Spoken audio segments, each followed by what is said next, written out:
And we're live. Hello, everybody. Welcome to the live stream. I think we're a few minutes. We are a little late. That is my bad. I had to wait till my wife got home, and it's been a busy day. But my apologies. But we have a really good panel and a good show. We got some good topics we're going to go over today. And before we get into those, including something you shouldn't do on Kilimanjaro Safari. Yeah. I would not recommend it for numerous reasons, but we'll take a look at that. Before we do that, introduce the panel here. As always, we're joined by Mr. Orange Grove 55. Thank you for being here.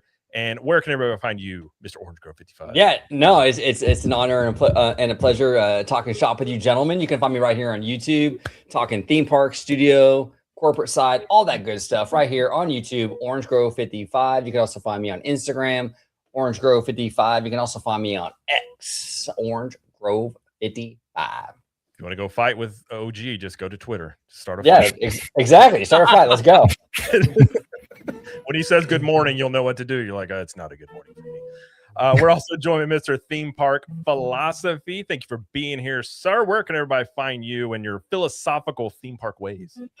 Hey, thanks so much, Jared. You can find me on YouTube at Theme Park Philosophy. If you haven't checked out my channel, go give it a check. Essentially, what I do is I analyze, examine, look at theme parks through the lens of Western philosophy. So metaphysics, ethics, aesthetics, things like that. If you're into a niche subject like that, go check out my YouTube. And I'm also on Instagram too. More of me just in the parks. So if you want to check out my Instagram, you guys can find me over there as well. But I'm looking forward to this conversation here. A lot of things just happened today at once. So we got a lot of juicy new news for everybody today. And I see a lot of familiar faces here in the chat. They were actually with you and Vash earlier today. So thanks again for joining us. Appreciate it. Absolutely. Yeah, I talked with Vash earlier today. He's so much more organized than me. Like when I'm on a stream with Vash, I'm like, I'm lazy. Like he's got all these clips ready and I'm just like fumbling around for my stuff. It's, he's put together. But yeah, go check out Vash, and it was a good stream today. But we're also joined for the first time on Theme Parking as well, Mr. J. Drunk 3PO. Thank you for being here. And, thanks for the invite. Appreciate it. Absolutely. And if they don't know where you're at, where can they go find you out on the interwebs? Oh man, it's all things Drunk 3PO. Everything. Twitter, YouTube, wherever. I also run the Park Hopping channel over at Geeks and Gamers. So it's a theme park channel over there. Me and Kristanova. There we go. So. She's had a couple. You guys had a couple of those reels pop off because she's always. We're going to Epic tomorrow, but she's always in there first, like finding the Nintendo stuff. And I think didn't one of them hit like 1 million or something like that? Yeah. Yeah. It's good to know people where they're like, hey, want to sneak in real quick and get a couple reels? Like, yeah. There you go. Come on in. Little bit of an advantage, especially when you're like a beautiful woman. I think you have a better advantage. Like no one calls me to get in. Yeah. I was like, damn, at Epic. I was like, can you get me in? Sorry. I was like, well, there you go. So I'll just go back to Galaxy's Edge. Hey, no Han, no Luke. Oh. Hang out with the No Music Land that we have over here in Orlando. It is amazing to me, and I know we'll talk about that because you've been OG to the land since they had the music in there. Oh, yeah. But seeing the clips, and I've had complaints about Galaxy's Edge for a long time, and so like the fact that you hear that and then you just go back in there and you're just like, what is like? It's just so bland and just. I know. Yeah. The only noises are robots. And now we have pink milk. Is that any good? It's a little expensive. It's like strawberry banana. So okay. But yeah, the music, I mean, the music makes a world of a difference. It adds like oddly enough, it kind of adds like a kinetic energy to the land. But man, I mean, it's John Williams. I can't imagine. Oh, dude, it's fantastic, Jay. I really hope you guys get it in Florida. I think you guys will, but I was texting these guys the other day. I'm like, dude, this is insane. Like you walk in, I'm just getting goosebumps even talking about it. Like the music, you're really rubbing it in. I was like, yeah, it's really, you know me, bro. I'm a full Californian. Woke up looking for the broccoli hockey. When Darth starts crip walking, we'll know it's real Cali. We're like, oh, there he is. There he goes. And shout out Vash. I see you giving me a shout out. There we go. The most organized man on YouTube. Absolutely. Vash is the man. I make us all look bad. Get out of here. Come on. Man. He said I thought he was going to take a nap. He said he had like 3 hours of sleep. I'm like, man, go get yourself a nap. He's freaking awesome. He's a good dude. But let's say to the chat as well. We got some people hanging out in here. We got Kiki and Luca. We got Trip Johnson, John MK, or sorry, Make It Rain. I will get that right this time. I remember. Barry Plays, Deborah Andrew. We got a lot of you guys in here. Thanks for being here. And I think I got everybody I can see at the moment. Remy D, what's up, Remy? And yeah, so we're gonna get going in here. First thing, we're gonna hop off here with a little bit of a what not to do in a theme park. I think we can all agree. This may not be the best thing to do in a theme park. Which is when you're on Kilimanjaro safaris. This comes from Disney Scoop Guy on Twitter X. Says, I guess jumped off Kilimanjaro safaris at Disney's Animal Kingdom in Disney World to urinate during the ride. Probably doesn't go without saying why this is not a good idea. Oh man. Wow. Yeah, that's rough, man. Like, well, you gotta go, I guess. I mean, I guess, but like this this is easy like a Jurassic Park where the gorilla just grabs you out of those bushes and you're done for. Like that's the worst way to go. Is like, how did it happen? You're like, oh, I was at a theme park. I'm trying to think what part that is exactly. Like, what are they close to? Are they getting ready to make the turnaround? I was trying to think that too. It's a good question. I don't really. It's been a little bit. Yeah, it must be okay. I think it's when because there's the little bridge. Okay. Yeah. And the other bus, he's peeing in front of two different busloads of people. Jeez, man. Yeah, I think we don't know this. I'm going to assume that he got a good old ban from the parks for that. Would be my guess. And then he just jumps right back on. Casual. Just didn't even wash your hands. Shame on you. At least he could have got some hand sanitizer. Yeah, something. Yeah, not a good idea. There's a lot of ways that could go wrong. My thing is, okay, in that moment, let's say you're at your breaking point, like I can't hold this anymore. I think you just go and do you just go in the seat? Like, I guess that's the question here. Like, what do you do in that situation other than pee beforehand? I think would be I mean, he could have just hung it out the edge and just they didn't even have to stop. That would have been in Florida. You would have been arrested for it. That's immediately. Yeah, you'd have been on a maybe in California with their children there. Yeah.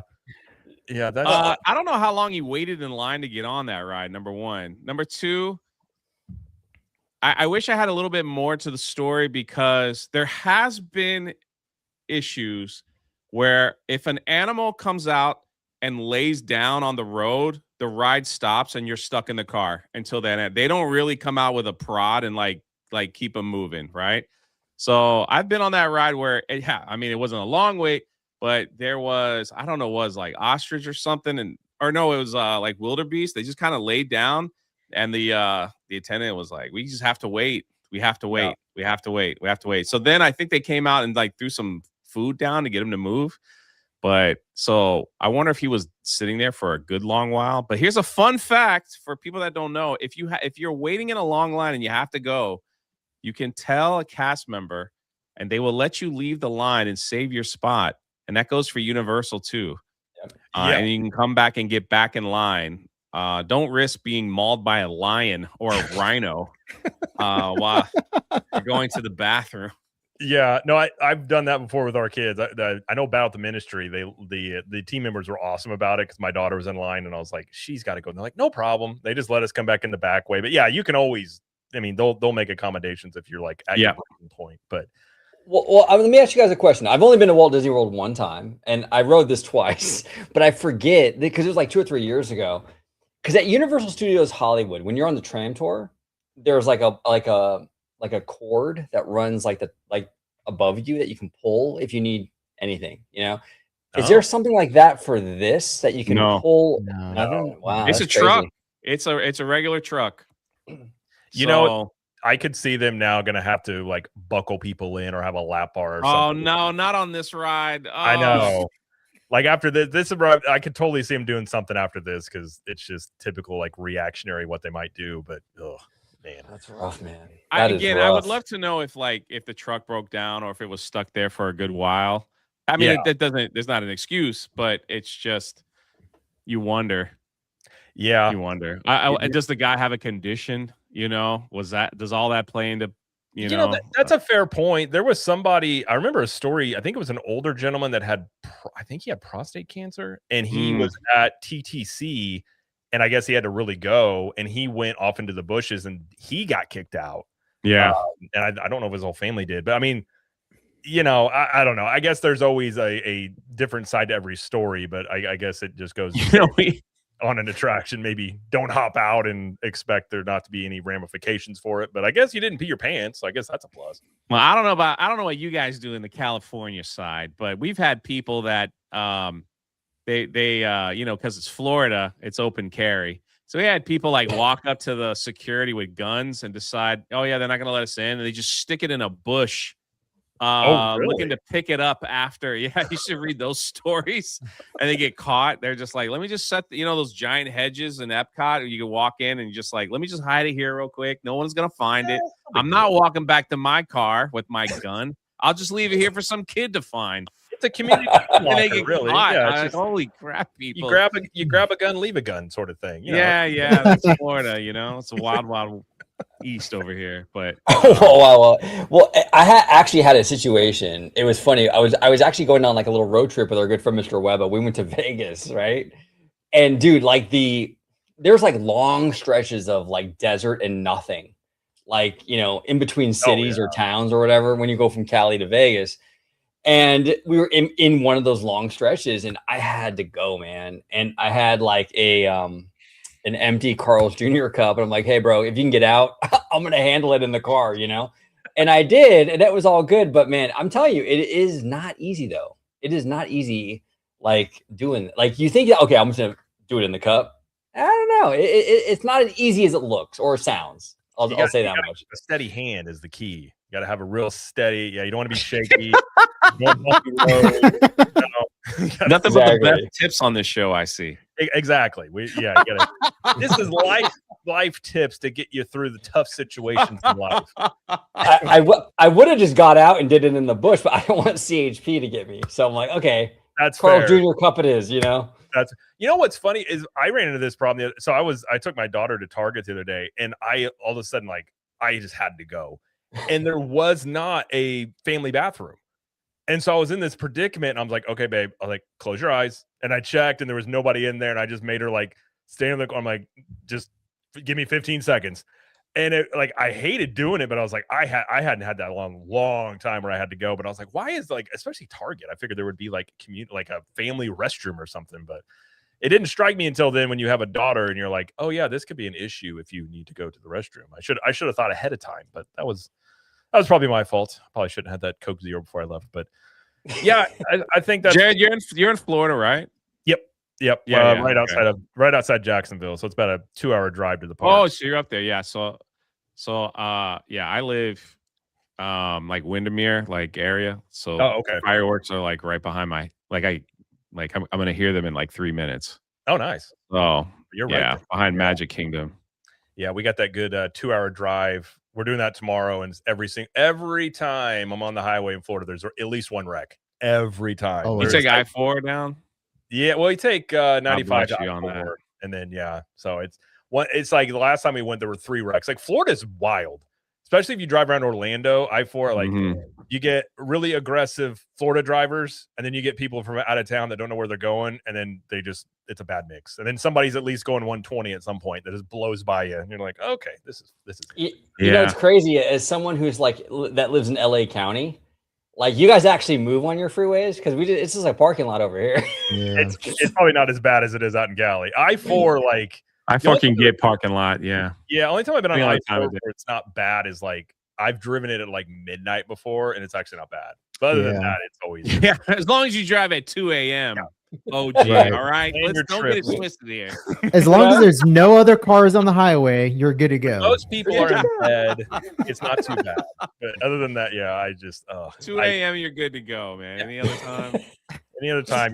We learn, like, when you live here, like, you know the surrounding area, so you don't fool with I-4. I was gonna say you probably take a lot of back roads. I saw somebody who said that they will literally go 20 minutes out of their way just because you don't have to be on I-4, and I'm like, I actually get that. I would probably do the same. Well, I can get to all the parks without even hitting the highway. So just make a left. It's like 10 minutes. I'm at Magic, and then we cut through Disney property to get to Universal to kind of go around. So nice. It's always nice. Yeah. That's much easier than my journey. But Oh, that's I mean, so it's nice. better. I lived in Missouri before, so it's You're getting better than closer. a You're getting closer. 16-hour drive at least that way. But yeah, I remember those days. But all right, well, Yes. let's get in. Oh, go ahead.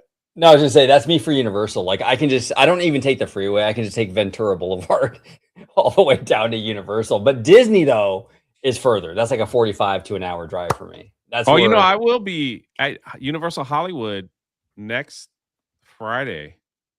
Oh, nice. Yeah, only because like there's a woman that's boxing on Netflix that Saturday in LA. So I'm gonna be at that fight. Oh no. Oh, is that the And Gina Carano then fight?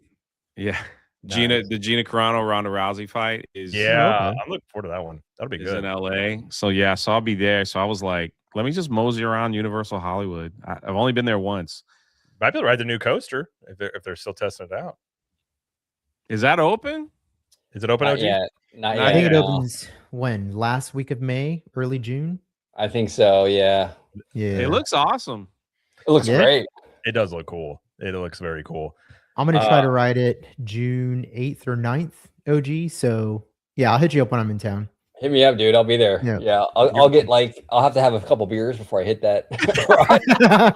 I'm not usually a thrill seeker, but we'll handle it, Jose. We'll handle it, I'm the Absolutely. same way. I'm not a big coaster guy. My wife loves them, but now with her motion sickness, she can't even ride most of. Like she could ride Velocicoaster once and then nothing else for the rest of the day. Have you done Stardust Racers? I have not. She has, but That's the one and done for me. And then like upside God rest down. his soul, the guy died on the ride. It's now my mind is all like, Yeah, that thing. I rode it once.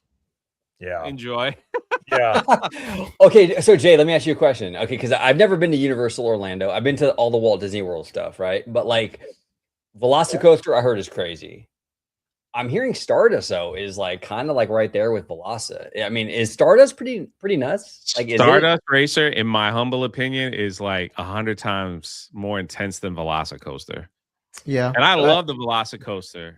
Stardust was just too much for me. We did it. It opened up and I did both sides, and I was just like, I should have like done one, taken a break, went to the Super Nintendo world, did the little Yoshi ride, nice and slow, and then come back and did it back. Maybe because I did it back to back. It was rough. It's like it's very smooth, but it's like I've heard the G forces are pretty feel intense. it, man. Yeah, and it's like you when you try to catch your breath, you get hit again. So some people love it. Hey, man, good for you. But like I honestly got a massive headache after the second time riding it. So that was weird. I talked to a buddy of mine that rode it, and he said he had a headache afterwards. Like he loves coasters, but he's like, it gave me, I don't know if it was a migraine, but he said the G forces are pretty intense, but he likes Velocicoaster better. But I like do too, because it's intense, but it's not that intense, right? Like I guess maybe that's the right way of saying it. Yeah. Velocicoaster is more well-rounded. You have a lot more corkscrews. There's different, things that a roller coaster can do, where Stardust, for me, it felt like it was just a lot of, I mean, don't get me wrong, it's intense. I love it.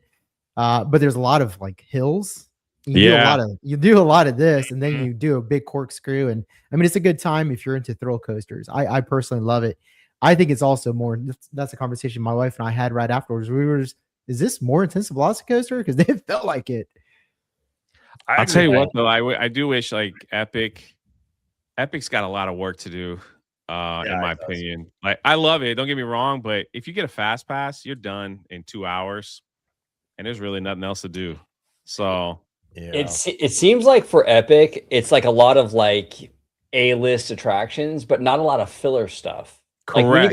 Like when you go to Magic, you can do teacups and Dumbo. There's a lot of filler stuff to kind of fill your day out. Well, the thing that I love, like the Disney parks and Universal and Islands, and I know we're way off topic. Sorry, guys. It's if you go to Islands and you kind of do the circle and you're like, okay, you could always hop over to the other park and do that as well. Epic is kind of like once you're there, you're kind of like, if you wanted to travel to the other park, you could, but you got to figure out where did you park your car and all that other stuff. So, and that's the thing with Disney too. I love it. It's like go to Animal Kingdom, which is, I don't recommend anybody going now to get everything fixed, but it's, you're done at 3:00 and you can just hop on, you just go to the next one if you want a full day in. So Super Nintendo Land is like always like, I mean, you might as well just, I'm waiting 3 hours for anything, you know. It's crazy. And those ain't the best rides. So it's like you just got to have a thing for it, I guess. It's crazy when Yoshi's Adventure has like a 100-minute wait, and you're like, that is insane, bro. It's Yeah. 15 minutes hardly waiting for that thing. But of course, that's the one thing both my kids want to do tomorrow, and I'm just like, we'll see. Like, you know, it's like they won't wait in line that long, and like I'm not getting express pass. So hopefully, have you been on it before? Yeah, we've ridden everything in there before. Oh, yeah, okay, we've been like 3 or 4 times, but like it's I'm hoping it's supposed to be a lower crowd date. We'll see. It was one of the lowest price ones that you could do, because we were going to go a month from now, but it's actually like it was like $200 cheaper to do it tomorrow. And I was like, well, let's just do it tomorrow. So we'll see. I'm kind of the one. I don't think they're going to have the annual pass for that park anytime soon, because they keep selling out. So it's like we got to pay for this thing somehow. I wonder. It's like we're not going to let the locals in. Yeah. Well, I wonder if they're going to they keep doing that portal testing. I kind of think they're going to end up doing maybe that open celestial park concept, which I'm curious if they do that, how that will impact. Like Celestial Park's gonna be a madhouse if they do that. 100% they're doing that. That's what they want too. 100%. Oh, I mean, restaurants have short operating hours. Employees are requesting to go to other parks because they're not getting any tips. I mean, it's really bad for Celestial at the moment. The other thing with the portals is they're going to be, all right, well, breaking news. They're going to be testing after hours. So you could buy an after hours which Disney does the best out of all the parks, in my opinion. You do the after hours. So because the Epic Universe is a night park. You go there at night, 100%. It is unbelievably. It's a totally different park, and it's beautiful. Yeah. So you could just kind of just sit and just enjoy it. At that point, it's not so hot, but I think they're gonna start testing them night tickets after hours soon. I think it's a good idea. I've talked about before, like if they did an after hours event till like 1 a.m, I would totally do that. Especially with the wait times, people would totally pay extra to be able to go in there and just have a free reign, essentially, kind of like an after hours event. They do that at Disneyland, correct? They have after hour tickets for special events. We do, yeah, we do have that. Yep. Does that mean like the whole, is that California event there? Is it all open till like what, 2 a.m. kind of thing, or? Not California, because that's a different park, but like Disneyland, like when they have like 90s night or Disney Channel night, yeah, the whole thing's open. You can ride the rides, you can check out the special, events. And it's less people. No, it's pretty busy. Really? It could be just as crowded. Well, busy, I think OG would say Universal's after hours on the West Coast are better than Disney's. And really, Orlando, Universal doesn't do, other than Halloween Horror Nights, they don't really do a lot of after hours stuff. At least they haven't. After hours is it's like they do the Orlando Informer, and it's so expensive, and you're kind of like, it's like $500. Well, if you get everything, but the Disney after hour tickets are like a dream. You could get a reservation, like they do at Hollywood Studios. You get a reservation at like your favorite hotel around 6. Got the after hours. You go in, they let you in around 7. Go have dinner. The poor people got to leave around 9, and then it's like, you can do every single ride twice. Like, oh yeah, you run out of actually, you do it so much. You kind of, my wife and I did like 2 or 3 of them, and you ride everything at some point. You're just like, you either stay longer, or you're just like, oh, I'm done. Magic Kingdom, you're like running to get to the next ride because it's like there's so much. You're just like next. So yeah. Well, the thing out here in California is that we have so many locals. Yeah. So it's just like they flood. You guys can throw up a new popcorn bucket, and you got a 3-mile long line for it. Yeah. As well. Yeah. Yeah, you guys are weird out there. I know, right? We're weirdos. Hey, So you want to know? You want to get something crazy? OG, in Florida, they advertise Disney. I don't know if it's Disney, but it might be. There's like this commercial that goes around where they advertise, going to California is too expensive. Don't worry, you can fly to Hong Kong Disney and spend less money than flying from Orlando to California and going having a couple days at Disneyland. You could just leave Orlando, because they're doing these straight shots to like Tokyo and stuff now from Orlando Airport. And they're just like, yeah, with these new fares, why don't you just go to like Disney Sea? You know, it's cheaper than going to California. So they're like telling us here, don't go to California. It might be our governor, because our governor doesn't like your governor. But it's like there might be like go to Hong Kong Disney. It's cheaper. Trust us. Let's go. It's so funny. And they like put the price up, and I'm like, Lord help me. Especially with Spirit now, they may be really pushing those, because the Spirit shutting down. I kind of do wonder how that's going to impact. That could impact both coasts on their travel, because that's true. A lot of people that were using that. Yeah. I flew it once, and I didn't see anything crazy, but it was the leg room. My knees. I don't think I'm as tall as you, Jay, but I'm like 6'3". My knees were like in my face the entire flight. I'm 6'4". Yeah, it's like that tendonitis kicks in after like 2 hours, and I'm like, oh my gosh, I can't walk. I need a wheelchair or something. But we actually got a $5 here from XVoot. Thank you, XVoot.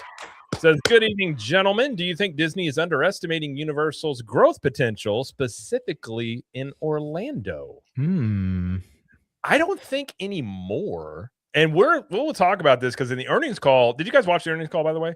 I did. Yes. They had they actually specifically said twice the Epic Universe impact that they had not ever really alluded to before. So maybe under tomorrow there's a little bit different attitude about this, but they did mention this. It's hard to know what they say publicly versus what they actually believe. I would imagine internally they know the numbers, they know the trends, they know where people are going. Publicly, though, like, they're not going to come out and really, like, what they said today is probably the most they'll ever say. Is like, oh, we're looking to get over this this Epic headwinds, I think is what they called it. But they might have underestimated them at one point. If they are still now internally, I think that's to their own demise. I don't think they are, simply because, in my opinion, Universal hasn't really, except for the Helios, they have not tapped into the resort feature that Disney has. Going to Disney resorts is like its own, like, people go resort hopping and all that stuff. That's like its own little fun adventure in yourself. Sometimes they do giveaways at these resorts. People hop on buses and do that, and then they could walk into, Epcot or Hollywood Studios from the boardwalk area. You could ride the Skyliner and all that. Universal isn't there yet. So I don't know if that's really tapping in too much. What I think it does is it just brings more people down for everything. Yep. So people will spend one day at Epic, but then they'll go to Magic, and then but they'll stay at Disney, and because the resorts are just that much better, at least for now. Anyway, I do think staying at the Helios inside of Epic Universe at night, I have never done that, but I hear it's just like, if you get the right room, it's incredible. Yeah, my wife and I stayed at one of the Helios rooms looking over the park for the preview night. Oh, nice. Dude, it was amazing. My favorite room before that was actually Cabana Bay with a volcano room. If that tells you how much I love that room, and it's a great price almost every single time. You can usually get it for around $200 a night. So if you're not looking to break the bank, but you also want to get a good view, I highly recommend a Volcano Bay room at Cabana. It'll change your life. But this was 10 out of 10. I mean, especially once nighttime rolls around and you get to see all the LED lights in the floor and the water fountain effects. Super awesome time. And, I'm not promoting Universal, but right now I think they have discounts for Helios for like $200, $300 a night. We almost pulled the trigger. I think it's like $230 a night or something. I mean, under $300. That's a killer deal. I know it's still very expensive, but relative to what some of the what Disney charges for some of their deluxe villas, I mean, that's a hell of a deal, because you'd be spending $500-$600 at a deluxe resort at Disney without those perks. And it's a much newer hotel, and Rob White works there, and he's our buddy that hooks us up with all the Universal news. So I mean, it's a great time. If you can do it, man, Jay, go for it, dude. It's awesome. I think if when Universal opens their Zelda land and does Pokemon, it probably it might have a somewhat of an impact, because some people would rather go to their Pokemon land than Cars at Magic Kingdom. So it all depends. It all depends on what the people do. Harry Potter is definitely a massive draw for Universal here in Florida. Oh yeah. So I mean, people are in there they're like in full costume at that $120 degree heat in the summer with 99% humidity. They're out there with their wands, just in their robes. I'm like, I'm dying here. I don't know how they do it. I thought the most genius thing they did recently is have the ponchos that look like the robes. Yes. I was like, I can get in on that, but I can't be wearing a full on robe. I'll be sweating through that thing by 10 o'clock if I do that, especially down with the humidity. But I mean, it's funny when it comes to like, I think like we stayed at Royal Pacific a couple weeks ago. I think we got it for like $250 and it came with the express pass. So it's still like they still have really good values, but it does depend because if it's really busy though, Universal's hotel rates will skyrocket. It just really depends on what their bookings kind of look like. But I think both of them, like I kind of think part of Disney's strategy this summer with a lot of discounts they're doing, especially on the hotels, is since people are splitting time, they may be trying to go after people to say, okay, even if you're going to go to Universal, stay on our property, make it cheap enough to where they just stay there the whole time. And at least you're getting some, revenue, food, things like that. Like, I think that could be part of their strategy, but yeah. So like, I guess because being a local, like it may be a little different for me because I love to park at Disney Springs, park there for free, walk around to the front, get on one of the boats, take me all the way. It's a beautiful boat ride through their golf course and their tree houses. You get off on their Louisiana, and get the beignets, right? Oh yeah. Port Orleans, like you stop at that place, you get like the best beignets ever. Then you can hop on the bus. They'll take you right to any theme park that you want to go. And like I said, being a local after 2 o'clock is pretty much, unless it's like completely full, which is, it doesn't really happen so much. You can just go to any park you want.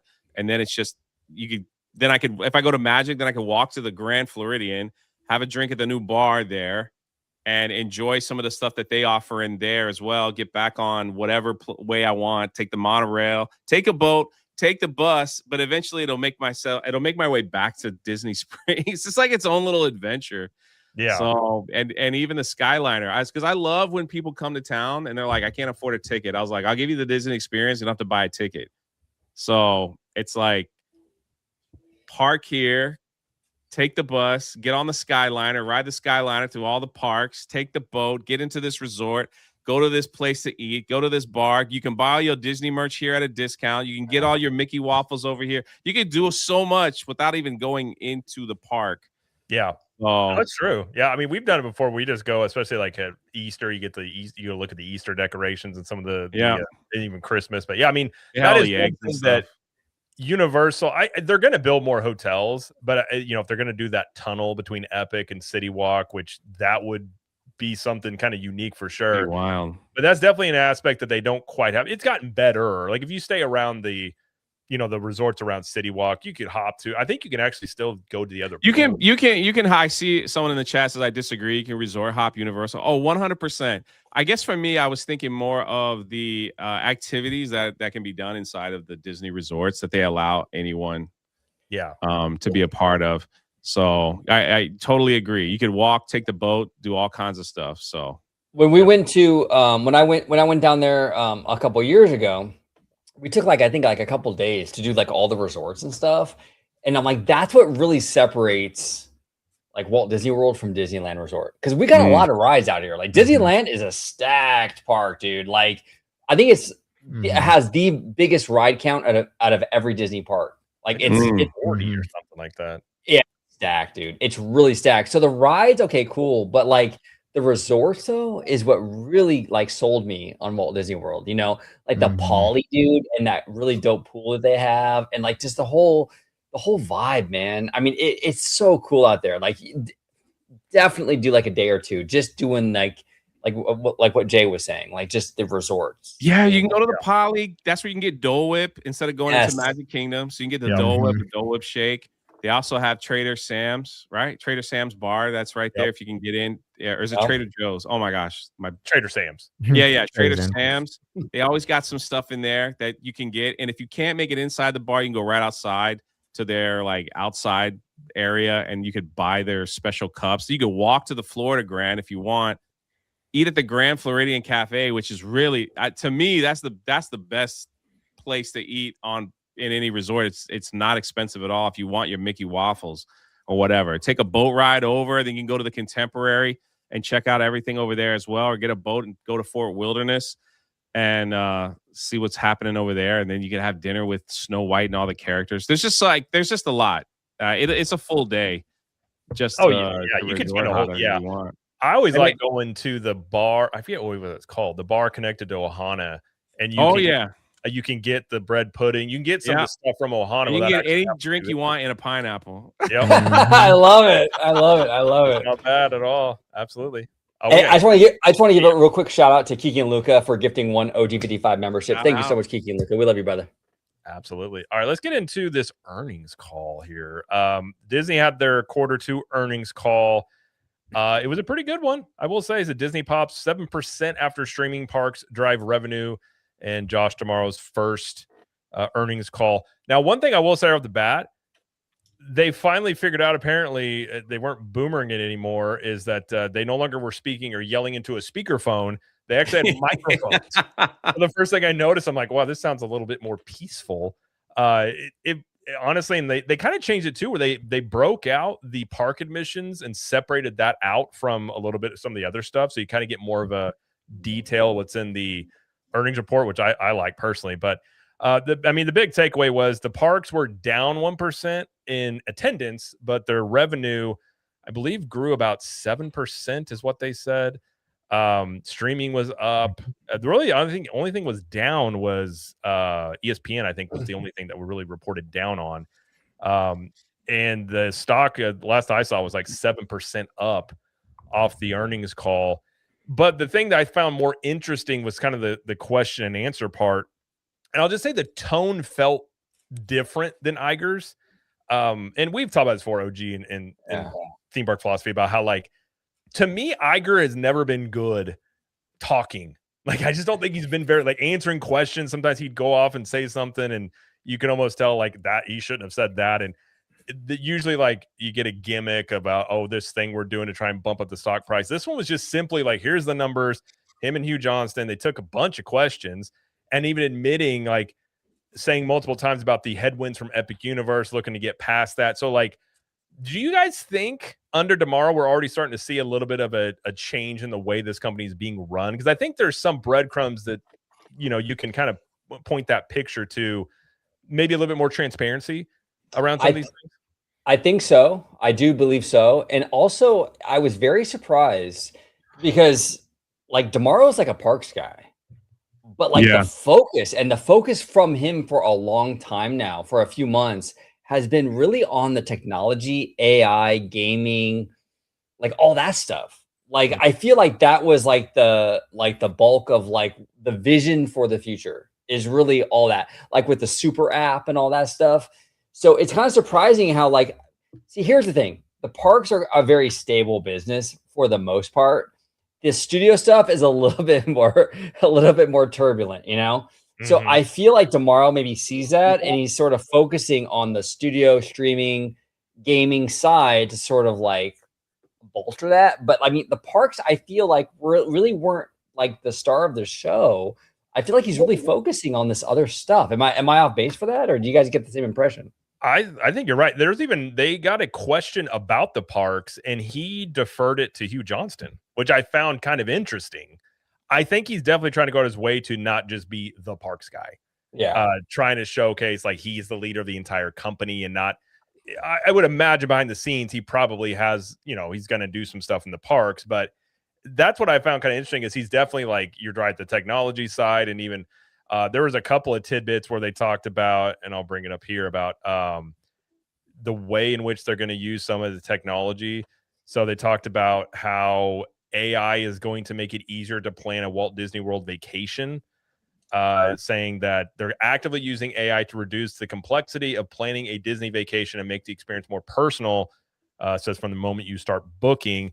You couple that with Thomas Masloom's comments a couple weeks ago about how they're looking, the phone usage issue that they've talked about, wanting to get people off the phones, which I don't know how you go about doing that, to be quite honest, the way that it's currently set up, at least at Disney World that I'm familiar with.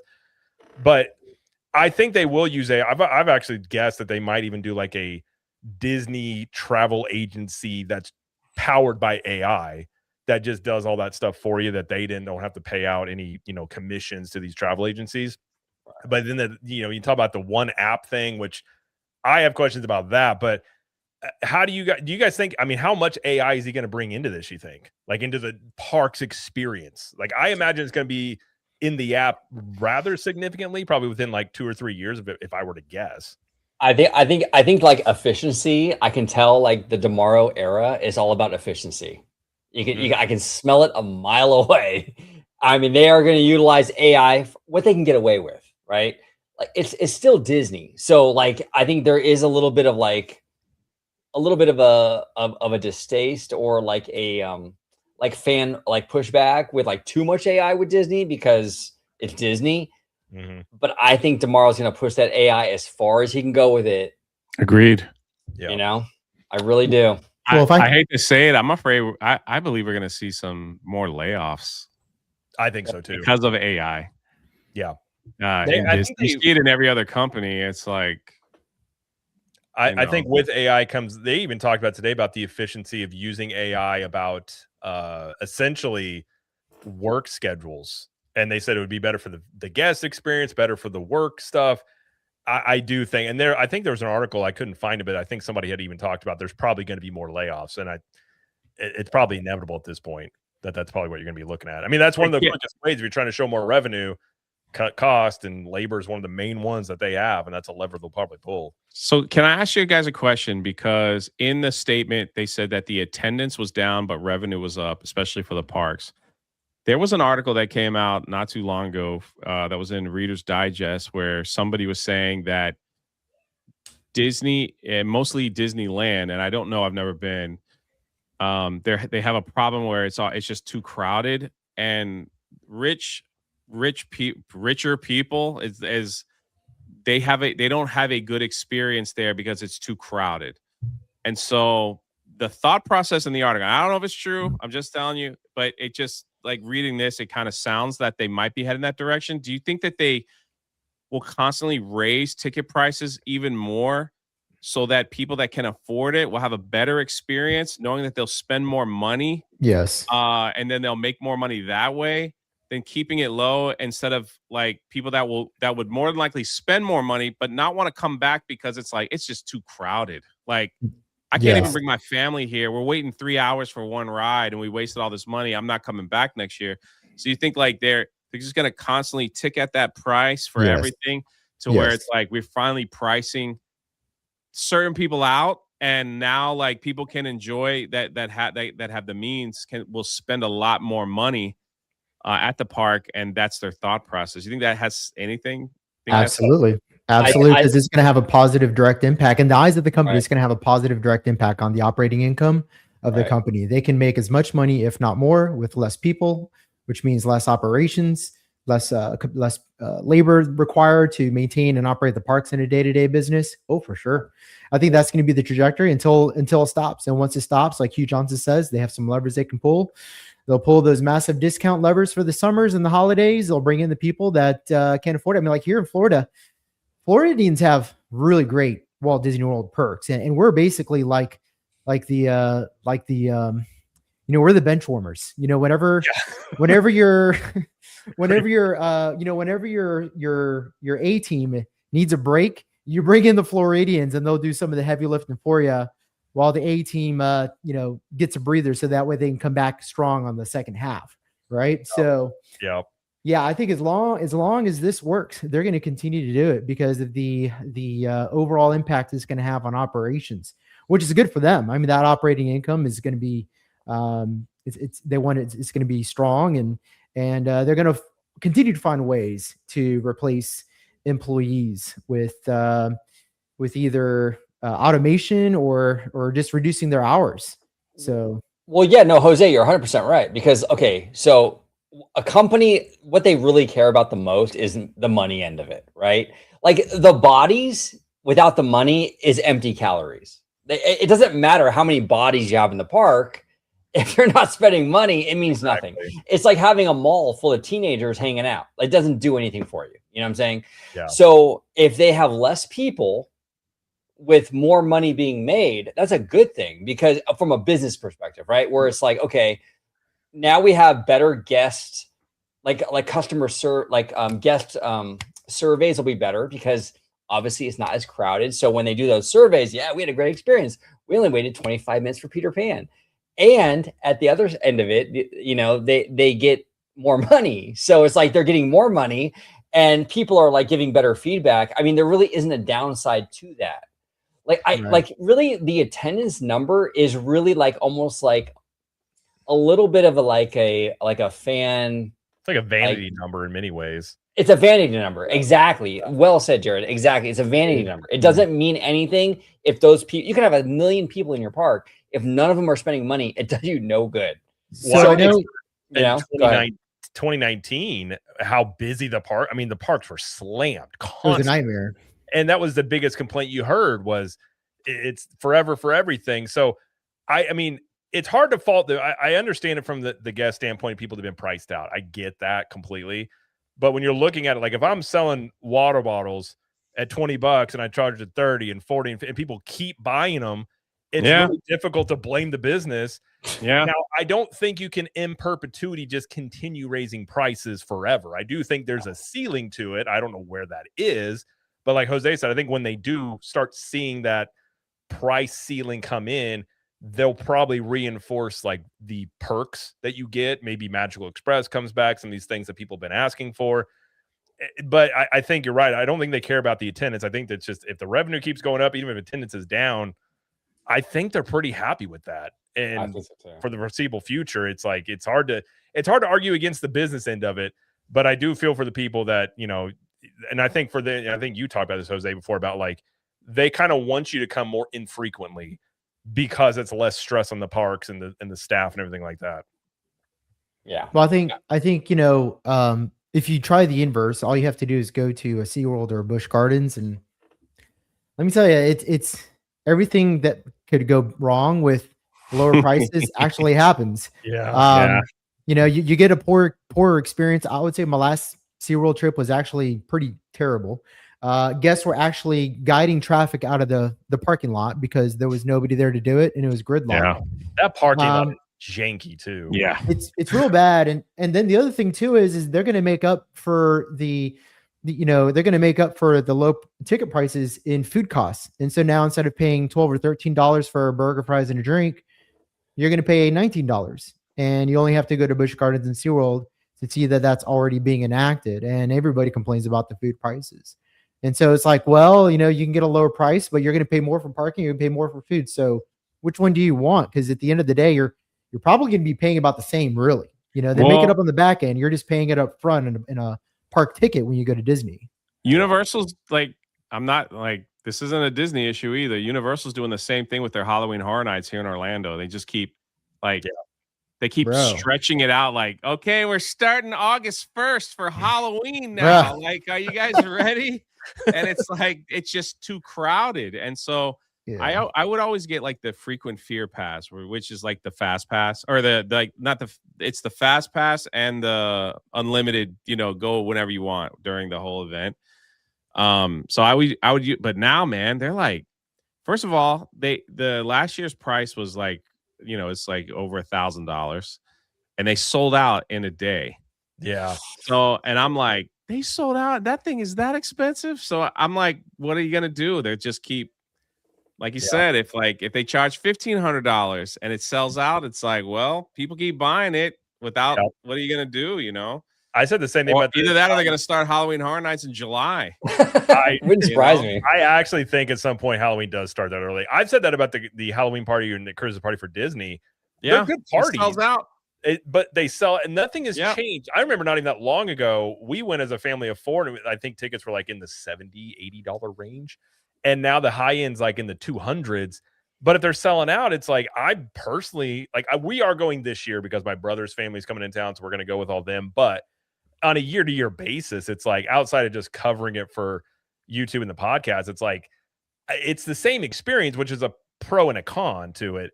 But I mean, if people are paying it, it is hard to argue. And I get Robert Polk's point here. He's like, but you run out of your customer base and the rich people will get tired of your parks.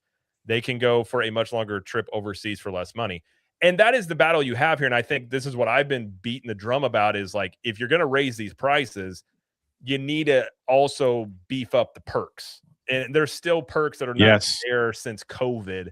And some of these simple things, like you're staying at a hotel, like deliver your package to your room, things like that. I think that is where eventually they're going to have to beef those up, just because when you price out a Disney trip and it's like you can go to Disney for 5 days, which is going to Disney World's like a second job if you've never been, like all the stuff you got to plan. Or you could go to Greece for 2 weeks for probably cheaper. And there's a lot of rich people that be like, well, let's just go to Greece. So like maybe they go to Disney 1 year, they go other places. I think that is, once you start going to this upper echelon, you have a lot more competition, a lot more choices. And I think that is where it could be the flip side of continually raising prices with this group of people. And maybe they're not as loyal. Like these are other issues you can run into, but in the short term, it's undoubtedly working. It's hard to argue against it. It's hard. Yeah, no, exactly. I mean, less people is less cast members, having to work, which I like. Dude, I love our cast members, but like from Disney's perspective, that's a bonus, right? Yeah. And there's less people. You get better like guest surveys, like how was your trip? Yeah, it was great. We didn't wait that long. Blah blah blah blah blah. And you're making more money on top of it. I mean, from Disney's perspective, it's all good. It's all good. Well, and I've said too, like this all could change. Let's say there's a downturn in the economy, but also could be the flip.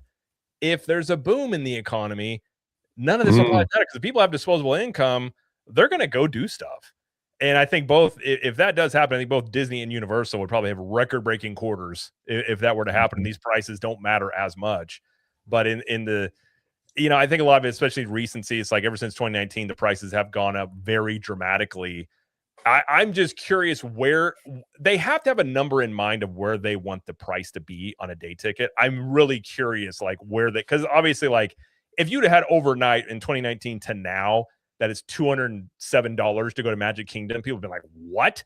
But like you just slow frog, boil the frog slowly. Like I am curious where that number is. And even whenever these new lands open, I'm not going to be shocked if you're looking at a day ticket at over $250. Right. By that point, I mean the rate in which they're going up, but I mean obviously it's working in the short term. And now here's the thing I'm curious about you guys about. They mentioned in here about Josh tomorrow wants to do this one app, and I'm going to bring this up. And it's essentially they want Disney Plus and streaming and all this stuff under one connected experience. And it says here that he opened with a direct acknowledgement. Okay, Bob Iger, whatever. Yeah, he had to say his predatory how great Bob Iger was before he says anything else. He's contractually obligated, Jared. Come on. Every time it's like Bob Iger was the greatest CEO. Like, we get it. You got the job already, Josh. But he said they laid out 3 pillars for what he described as Disney's next growth phase. At the center of all these is the idea of connection between the company's businesses. Basically, he wants an app that includes Disney Plus, the parks, all the stuff they do. And Vash and I talked about this, and I think in theory it's a good idea potentially, but like, can you realistically put, let's say, Disneyland and Disney World apps like they currently are inside of one app? I feel like that is just potentially a mess. I think they're going to still be regional apps. So it'll seem like it's a central app hub for you. And Chris or OGs is going to be a centralized app for him, but it's going to be different operating systems. In other words, I don't think that it's going to be one app running everything. I think they're going to find ways to integrate it all on the back end. But if you're a Walt Disney World and you want to get on that central app, it's going to customize it so it's regional for you. And like the same thing for Disneyland. Now you never know, man. You turn on that tracking, right? They're like, hey, turn on that tracking and tell us where you're at. And they're like, we see you're at the Disneyland park. Here you go. Exactly. And it'd be an easy way, especially if they want to do the AI vacation planning. I mean, you could be in there and they'd be like, hey, if you're a Disney Plus subscriber, you get a discount on X, Y, and Z. People pop over, sign up to Disney Plus. Maybe they get a 99-cent deal for 3 months like they've done before. I can see why they want to do it. And they've talked about before with the stream, like Disney. You're Plus. missing the biggest part of the whole thing. Oh, yeah. Is the notifications on where you are. I see that you're in LA. Disney right now has a special.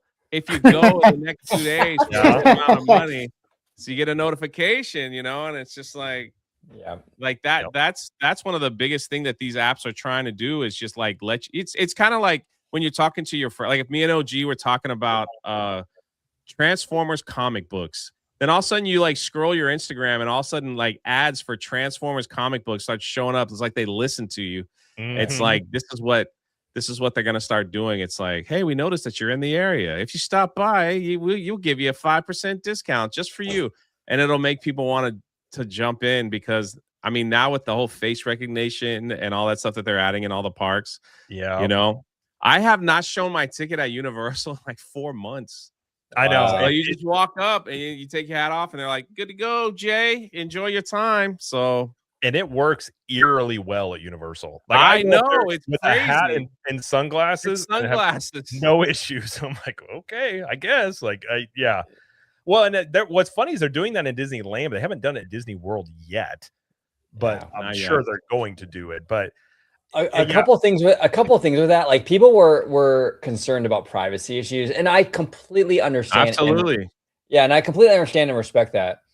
My thing is like, I mean, at this point, I feel like they have all our stuff anyway. Like I'm like kind of like whatever. Okay, now it's a battle lost, basically, right? Like I'm like, okay, you got all my info anyway. It's all good, you know. Because at Universal Studios Hollywood, you have a it's like a fingerprint thing. So, okay, yeah, we have a fingerprint thing. But I feel like this app is very much like it's a very Disney thing, and what I mean by that is like Disney, like basically like pioneered like the flywheel. Like Walt Disney pioneered this whole thing. Like all the lands at Disneyland are basically tailored to like the content, right? Like Frontierland was like Adventureland was like that True Life Adventures. Fantasyland was all his fairy tales, right? Like everything was like tailor made to like the movies and the part. Everything was tied together. This is like just the new version of that. It's the Flywheel Plus, basically. So it doesn't shock me because this is what Disney's been doing the whole time, basically. Yeah, and I think they've used that term Disney One before. I want to feel like it may have been a while ago, but I want to hear them talking about that. But they did with Jay Rizzullo back in like 2006 or 7 when he was running the park. Jay Rizzullo, he spearheaded because that's where. Remember when we got like before we used to have like napkins at Disneyland that said Disneyland Resort on them. But then when they did that one Disney thing, it was Disney Parks. Because they did the vendors. Yeah, okay. Because it was cheaper. Because if you print a bunch of Disneyland Resort napkins, you can only use that at Disneyland. Right. If you print Disney Parks napkins and Disney Parks bags, well, if those bags and napkins don't get used, now we can ship those over to Orlando too. Yeah. I think if I'm Disney and I'm thinking about how I'm going to integrate artificial intelligence into the theme park guest experience, some things that just come to mind just as a point of reference, if I'm using current day artificial intelligence, right? So, I bought a new Google Pixel 10, for example, and it has really good AI interface in it, like hands-on. You don't have to unlock your screen for a lot of the functions. Some of them you do. However, there's a lot of times where you just don't based off of your settings. And, just thinking about my experiences with, Gemini, when it's integrated into a phone like that, if I am a Disney, if I'm a Disney executive and let's say I'm Josh D'Amaro or Thomas Mazzolum, and I'm trying to think about how I can enhance the guest going experience, AI has to be in the conversation just because of how much it can actually streamline everything you do in the parks, from like questions you have for cast members about everything, like what time resorts open, what time they close, what time restaurants open, what's the wait time for Pirates of the Caribbean. All these can be done through voice prompts with artificial intelligence. There's no reason why once you log into the Disney app, once you walk into the park, it recognizes that you're in the park, and you can just say, hey, Disney, what's the wait time for Pirates of the Caribbean right now? And it tells you what the wait time is. You don't have to pull out your phone. You don't have to go to map. Right. I mean, you can literally, let me give you another example. I'm just spitballing here. Let's say you tie it to your Apple Pay or your Google Pay. And so now you want to place an order for food. Well, you can have AI, even if it's like backed by Gemini, which is probably what they would do. I don't think that they would design their like a whole new AI for this. I think that they would, license it out to a third-party company like Google or Claude. but you can say, hey, orders and it'll order you a hot dog from Casey's Corner, and it can use the card that you have on file to pay for it without pulling your phone out. These are real possibilities when it comes to the guest experience, and going back to like optimizing customer service. You know how many calls they can eliminate calling in Walt Disney guest services? Oh, Tens of thousands per day. And I can tell you, I mean, I've set it up for a few businesses. You can set up voice AI stuff that sounds real. It's crazy how good it's gotten, and it's kind of scary because there's also scam stuff now with that. But you'll probably, I mean, and this before even getting talking about like Tesla bots in the parks, which I actually think may end up being a thing within easily the next decade of having actual like AI robots there to like help you find a way, you know, like they're going to find ways to cut down on labor, I think. And that would probably be one. But I mean, if they didn't do it, it would be more surprising just because if you got the technology to do it. And like you were saying, Jay, like you could even they could be tracking around the park and like, oh, we see you haven't eaten in a couple hours. Here's $5 off Casey's Corner. Go get yourself a hot dog and see how many more, you know, like stuff like that. You could totally see. And let us know when you get diarrhea. Exactly. After your hot dog, here's the nearest restroom. You know no, you're correct. I believe it. I believe it. Yeah. Well, that's another good point. Like you can set notifications for it to tell you when a ride is below a certain wait time. Yeah. You know? Universal actually used to do that. I don't think they do it in the app anymore. They used to have it didn't work very well, but it's been tried before. That's another good point though. I think I mean, I think my feeling off this earnings call, I feel like Wall Street really likes tomorrow. I think so. I think tomorrow sells a good game. He really does. I mean, and that was kind of my frustration with him initially, actually, and kind of still to this day, where I feel like he's too smooth. Yeah. Like, I don't really trust him. And that's the issue. Like, I feel like he's too smooth. Like, so I'll give him a chance, you know. I mean, it's still new, you know, but like that's the issue I had. I feel like he was always risen me, you know what I'm saying? Risen you. Like, I don't know. You guys got the riz. I've told you guys this before. I shook his hand. It was at the opening of Mickey and Minnie's Runaway Railway, and he was standing outside the ride, and he was talking with people as they got off it. And I'm not like, if I see people, bro, like, no freaking way. Were you what? Are you serious? Who, me? I rode with him on that ride that day. Oh, did you really? Yeah. I have video, and I didn't know who he was. It's my greatest story ever of Josh tomorrow. I go to Mickey's Railway. I'm there for park hopping. I go there to film the ride. He's standing in line next to me, dressed as a normal cast member. I had no freaking idea who this guy was. I have my friend with me. We're talking. He starts asking me questions about Galaxy's Edge. What do you think about Galaxy's Edge? Oh, man. I told him I hated it. I was like, where's Han, Luke, and Leia? Like, I don't want to see Rey. I don't want to see talking. He's talking. He gets in the ride. I try not to film him because he's a cast member. You know, I try to be respectful because I'm filming the ride. But he's in the video. And we get out and he goes, did you enjoy that? I was like, oh, man, it was great. Tell your boss that we loved it, right? This is so. So then the park, I think nothing of it. I have no idea who this dude here is. Here I am, a theme park guy. No idea who this dude is. Then COVID, you know, the lockdowns, and we had the final day at Magic Kingdom before it shut down for a few months. Yeah. And I'm there. I'm filming the last fireworks. I'm walking out. I see this guy shaking everybody's hands. I take a picture and I put it in our park hopping group chat. I'm like, who is this guy?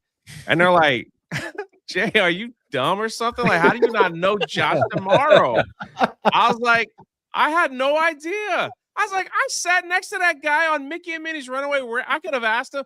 I could have freaking had an interview of the century here. You know, it's like, and I'm like, I didn't know who he was. And I'm like, I stood there looking at him like, and man, everything just like, I got flushed. Like, I can't believe that happened to me. And I didn't even, so like, if you watch the video, you see him there, like kind of smile. It's really crazy. I try not, when I film at the park, I do my very best not to get, you know, I don't want to get close-ups on anybody's kids or anything like that. Just trying to film the ride. I don't want to be rude. I've never been one of those rude people that are like, oh, let me get in there first to get a picture. I'm tall. I can put my arms way up. I had no idea who he was. I to this day, like my team harasses me, and they're like, "Did you bump into Josh tomorrow again?" I was like, "No, I didn't this time." I'm sure he appreciated that. You must have been there if you shook his hand. If it was the same day, I was there. I actually think we have Jay to thank for Galaxy's Edge changes now because I think that he got the memo right after that. But, no, so he got off the ride and he's standing there and like unless it's like Arnold Schwarzenegger, like I'm not gonna go up to. I just not wired that way. But I was like, I'll walk through this. So I shook his hand and he's like, "What do you think about the ride?" I was like, "It was really good. I liked it." He was like, No. What'd you really think? Anything?" And like he looked at me like it was just me and him. Like he's just like And he's really good with people. He's one of those guys, and I met a few of them where they're just really, really like they're talking to you. There's 1,000 people around you, and it's like, nope, just me and you. And so then I was like, okay, this guy's pretty slick. But yeah, I mean, you were probably. I'm sitting here thinking weeks later, I'm going to be banned permanently from Disney because I ripped into Galaxy's Edge and I was like, well, they isolated the fan base and all this stuff. And I'm not into Kylo Ren. And I'm like telling him all this stuff. And I'm like, where's John Williams' music at? He's like, yeah. And I was like, it's a tragedy, I tell you. It's a tragedy. I was like, sometimes I put my headphones on and listen to John Williams when I walk through there, you know, and I'm like, why is the satellite dish all jacked up on the Falcon? It wasn't a square, it's a circle. I'm like giving this man the business in a politely nice way, mind you. But I'm like, and then when I find out, I was like, holy crap, I just freaking told. That's awesome. That's great. I think it's a good thing he gets that feedback. That's a good story. That's a great story. Yeah, you're probably ahead of me. And that really shows how dumb I am, like through this whole thing. So, you know. Well, hey, you got the feedback you asked for. Yeah. Well, and that's the thing too with Josh Jamar. And we talked about it, Jared, a few times actually on a bunch of videos where it's like, it's not a coincidence that a lot of these Galaxy's Edge changes occurred right when DeMar took over. Yeah, actually, didn't he announce it right before he took over? It was like right as Kathleen and Bob were leaving. It's like, and we had theorized he was kind of already doing some moves behind the scenes. By the way, real quick, I gotta go to tell my kids good night. I'll be right back if you guys can talk amongst yourselves. Yeah. I gotta give him credit, man. He had no security with him. He just stood in line like no one special. Wow. I just happened to be next to him. You know, he wasn't talking to any you know, cast members, like shook his hand and like not like it, but he was like, you could see he was just watching and asking questions. Yeah, he got off the ride and he was asking everybody, what did you think? Excuse me, can I ask you, what did you think? What did you think? What did you think? So I give him credit for that. Yeah, I like that. I like the fact that I've never met him personally, but like I like the fact that he cares so much about like what people are actually thinking. I appreciate the fact that Jay, he was asking me like, no, tell me how you really feel. And like, be upfront with me. That's cool. I like that, you know, because a lot of these executives, I don't know, man, they really gas people up and it's like, no. They live in a different world. Exactly. And I appreciate that. So I did too. You know, well, and I feel like you know what else he's doing. Oh, go ahead, brother. Well, I was gonna say if he felt like the data that he was getting strictly from Disney was 100% accurate, then he wouldn't be going around asking guests what they thought, because there must be a gap in data collection and its accuracy between what guests are thinking and what the data says. And you've got to also remember, like, only so many people are going to fill out the surveys about what their guest experience was like, and it's a very small portion. A lot of times it's just people that are unhappy. It's usually people that are unhappy or people that had an exceptional experience with a cast member. The other 80 to 90%, you're never going to know what they thought. You're going to have to dig for that information on the internet, or like Josh did, go up to Jay and say, what do you think? And he gave him the true blue. And it's probably like thousands of people just like Jay were just like, where's music? Where's Han, Luke, and Leia? I can be honest. If I knew who he was, I might have been a little different. But he probably knew who you were, because he probably knew who you were. His damn I wouldn't have shit. changed, but I was like, we were standing there, you know, it was an hour wait, and I was just like giving him the business. But you know what else Josh is doing that nobody talks about? He's doing this thing called storybook living. Have you guys heard of that? Yeah, in Palm Springs. Right, in Arizona. Like there's like 5 places I think scheduled, but 2 of them are, I don't know when. One might be open now. I have no idea, but he was in charge of building those communities. Like if you don't know what that is and you're watching, it's like a utopia, I guess, right? It's like you live in this, it's like Epcot. You live in this community, a Disney community, and they have all the stuff there for you. All the grocery stores, the activities, like everything. Like you don't have to leave. They Yes, have schools, they it's have kind of places of worship, they have they Like have a all that military stuff base for rich people. in that. Yeah, and houses start at like $5 million. Crazy. that's wild to me. You're right though, Jay. It is very reminiscent of like an Epcot or even like the initial idea of like celebration, you know, Yeah, which is pretty cool, you know. And apparently they're doing well because like you were saying, very like right, the first one was in Palm Springs, but they started working on like a bunch of them now. Like I yeah, think there's one in like South Carolina now too that they're correct. working on, right? Correct. And there's one out in Arizona. I think it's about to open. And the other thing that I have to give Disney credit, and Universal's getting ready to crack this egg too, is people love the Disney cruise lines, Mhm. Yes. and they will spend everyone that I've never been on one, but everyone that I've ever known that have done these cruises have said that is they do it the best. So There's good. no gambling or anything on there, but it's like they do it the best. The shows and everything is great for children. It's great for adults. They put everything in there that you would expect from Disney. They got those Haunted Mansion themed bars, the Star Wars bar, like stuff like that. And it's just everyone's saying. So we got an announcement earlier this year that Universal is looking to buy their first ship to kind of do the same thing, to have a Universal Studios type cruise ship. And when you look at the earnings call and like the earnings and stuff like that, it's like theme parks and the cruises is like that's their bread and butter. Everything else can like go into the negative, but the theme parks and is that called like entertainment or experiences or something like Experiences. yeah, it's like that's bringing in billions of dollars for them.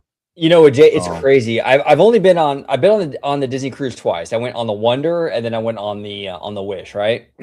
And the first time I went on it, I went with my family. I went with my mom and my sister. It was a fun time, dude. It was a really fun time. But the customer service is like classic Disney, dude. Like, Oh yeah. bro, I mean, it's above and beyond. Like, my mom was like asking the girl, like, "Hey, do you guys have like a little bag of like Lay's chips or something?" And I'm like, "Well, we don't really have like the little bags, but let me see what I can do." And the cast member brings up like the unmarked bag, giant unmarked bag that they use for like the dining stuff to our room. Above and beyond. Bro, it was crazy. I'm like, Yeah. this is insane to me, you know? All I mean, the it was beautiful experience. Go ahead, Jay. I mean, Jose. No, I was just saying you got all the chips. I Yeah, love you it. know, I one thing I really liked about Josh Lamar, going back to the earnings call, was that for me, his dialogue came off more like a Silicon Valley tech CEO Kind of, than yeah. a Hollywood and television studio executive from like the end of the 20th century. And that's so important moving forward in the age of AI, where all the shareholders nowadays, they want you to discuss artificial intelligence and how you're going to be integrating it and how you're going to be framing the company around AI moving forward, because every company that is projected to do extremely well in the next 10 years, like Nvidia, Google, Claude, right? I mean, there's so many tech companies right now. All of them, they're at the forefront because they have AI as their backbone. And Disney needs to be at the center of that if they're going to be the number one entertainment company moving into the next decade. And so I think it was really important that Josh was able to speak the language, but that he was also able to do it in a way that was palpable, which again, going down to his first earnings call, the other thing that he did that was really different for anybody that hasn't listened to it, he actually had shareholder pamphlets that he created, right? So he broke down these individual segments down to how much the actual theme parks were doing, how much cruises were doing, and that had not been done on an earnings call under Bob Iger. So he was a lot more granular, but at the same time, though, he also didn't break it down from segment to segment either. He talked about the Disney company as a whole. So he's looking at this thing holistically, and he's looking at it more granularly in ways that I think Bob Iger either maybe just got too comfortable in his own, role and just didn't have the passion that he used to. And that's fine. I mean, everybody's guilty of that at one point or another in their career. Or, we really do have somebody that is built for the 21st century. And I think that his ability to talk around tech and integrate it into the conversation as a centerpiece is going to be super important. Now, execution is also going to be the other big part of that, which, going back to the, 3 pillars that he laid out, storytelling, and of course the execution of storytelling is going to be the number one driver behind, his initiatives as the CEO, at least for the next several years. And then of course, improving on that quality and what that looks like for the guest.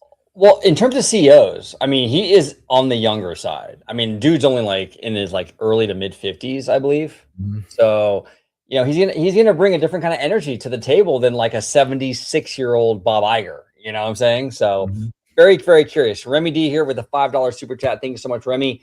What? We'll go around the whole panel with this. I don't want to put Jay on the spot, but like, Jay, what are your thoughts on Piston Peak replacing Rivers of America? How you feeling, bro? Man, I don't like it, but I'm old school Disney, so it's like you're starting to see like some of the old stuff that you kind of grew up with just slowly disappearing. But I understand it. I will say this: before they changed Splash Mountain and Tiana's Bayou, there was a rumor going that they were going to put Tiana's where Tom Sawyer's Island was, because there's a restaurant there used to be a restaurant, a place where you can make food, and they could have done something to add a little like a little ride through the bayou, there. And I was okay with that. I think it's just the Rivers of America that I kind of miss, the big steamboat and all that stuff going through. I just think that was a really cool break ride when you're like in the sun. You're just like, let's just go on something, and it's just kind of a chill thing to go around. So I wasn't against them changing Tom Sawyer's Island, even though if you've never been in there, it's really neat. They got like tunnels, like a whole tunnel system in there that you can go through all the caves and everything throughout the whole thing. But we'll see. We'll see. I am one of those people, man, and people get on me about this. I don't hate Tiana's Bayou. Yeah, no, I know one out here in California is pretty good, actually. The music's actually kind of catchy and stuff, so I don't hate it. I think what I hated was the whole conspiracy around it, Yeah. So, but I thought they could have put Tiana's in Tom Sawyer's Island without changing so much, but I don't really. I miss the big boat. It just was kind of like the thing when you walked into Magic Kingdom, you heard the noise, you could see it. It's right there. People lining up. It's that old Walt Disney, stuff that pretty soon there's only whatever's left is, Haunted Mansion, Pirates of the Caribbean, Carousel of Progress. I think Space Mountain. You guys can correct me. Yeah. That was after Walt, but. Oh, so that's it. There's only a few left there. But that is an opening day attraction, and you have what else? Jungle Cruise. Oh, the Jungle Cruise, correct? That's right. But we'll see. I mean, listen, they could knock it out of the park. They just don't the thing is with Disney, they don't like advertise it well. No. So it's like, hey, we're getting rid of like an American fan favorite in the middle of the political craziness of our time right now. It's like, hey, we're pulling out Rivers of America. America's getting ripped out, right? So that's how they advertise it. And then what do they do next? They say, hey, we're going to fill it up with mud, and it's going to be like mud with cars on it. And so you have all these like, Disney faithful, like that's been for years. They're like, that's terrible. Why would you? So it's like the way they explain it, like they could have done a better job and saying, hey, not like out with the old, in with the new, sorry. And they could have done it a little differently, in my opinion. But that change happens, man. It's theme parks, man. Listen, the worst tragedy in my history is when they got rid of Jaws. I freaking love the Jaws ride. That's my favorite thing ever. I freaking love it. I got to go all the way to Hollywood to see Jaws, now at Universal Studios. But hey, Progress, right? You make a lot of great points, Jay. You make a lot of great points. And here's the thing too, with the Rivers of America in Magic Kingdom, I think it was sort of like it was kind of left in a vulnerable state, right? Because out here in California, like our river is monetized like crazy because our Fantasmic is on that river. Okay. So, right? So all those dining packages, bro, like big money. So they're not going to get rid of ours because it's like it's money. Like Fantasmic is on that thing. We got the Club 33 people being able to watch it from there. We got the dining packages, all that stuff, right? I think that was a big factor in it because it wasn't monetized. And I agree with you though. I mean, I'm a classic Disney guy too, and I'm a vibes guy. I always talk about I'm a vibes guy. So I love the Steamboat and all that stuff. I love that stuff, right? Now I will say this on a positive note though, in DCA. Now you guys are getting something a little different. You're getting Piston Peak. We have, Cars Land or whatever. I will say if it's anything like the one we have out here in DCA, aesthetically, it's going to be gorgeous. I mean, our Radiator Springs Racers is incredible. And they do a good job at sort of like, and I mentioned this in a video the other day, but like they do a pretty good job at like sort of hiding, like through like rock work and stuff, like the cars. So hopefully they do the same thing over there where you're not seeing a bunch of like big eye cars going through. We got cars, and then they're going to put Villains Land like right behind it or around that area too. So like Villains Land and then the cars. It was like, so I was there on the last day. I was there with Drew. You know Drew, the Disney dude, like red hair. Yeah. He was there. And every vlogger in America was there for the last day. And it just was like, I wrote it 3 times, and it's like, okay. It's just, for some people, man, they're like bawling their eyes out, dude. Like, just like so upset. They're like, my grandpa took me on this and he passed away. It's like a memory of my grandfather. It's a memory of my mom who's not alive anymore. They had pictures of them. There were people like putting stickers of like their family. I hope nothing happened to it, but they were like putting memories that they had with like their families past. And you just kind of like, that kind of stuff takes you back a little bit. You're like, this really meant a lot to some people, and it was kind of heartbreaking. Yeah. And then the last loop, of course, they just did with cast members, for the last loop of the day. And everybody stood there clapping and people were crying and they had tissues out there. And it was like, wow, that was really a special moment, to kind of see and hear like the stories and stuff that were going on. But again, it's progress, it's progress. Well, and that's the tough thing about these theme parks, right? Because Walt Disney sort of set this tone where he's like, Disneyland will never be completed as long as there's imagination left in the world, right? And that goes for all the parks. I'm sure, it would have been the same thing with Epcot or anything else if he would have lived longer. But that's the tough thing, is because they build these things and then we get like attached to it because they're so good, And it's hard to sort of let go of this stuff because, like, dude, that was so good, though. Like, how could you, you know what I'm saying? Oh, like, man, Epcot is a completely different park than it was like 10 years ago. Bro, crazy. And you're all, right? and you're all mad. You're like, there's not supposed to be IPs at Epcot. Then you get on the Guardians ride and you're like, well, that was okay. Yeah, exactly.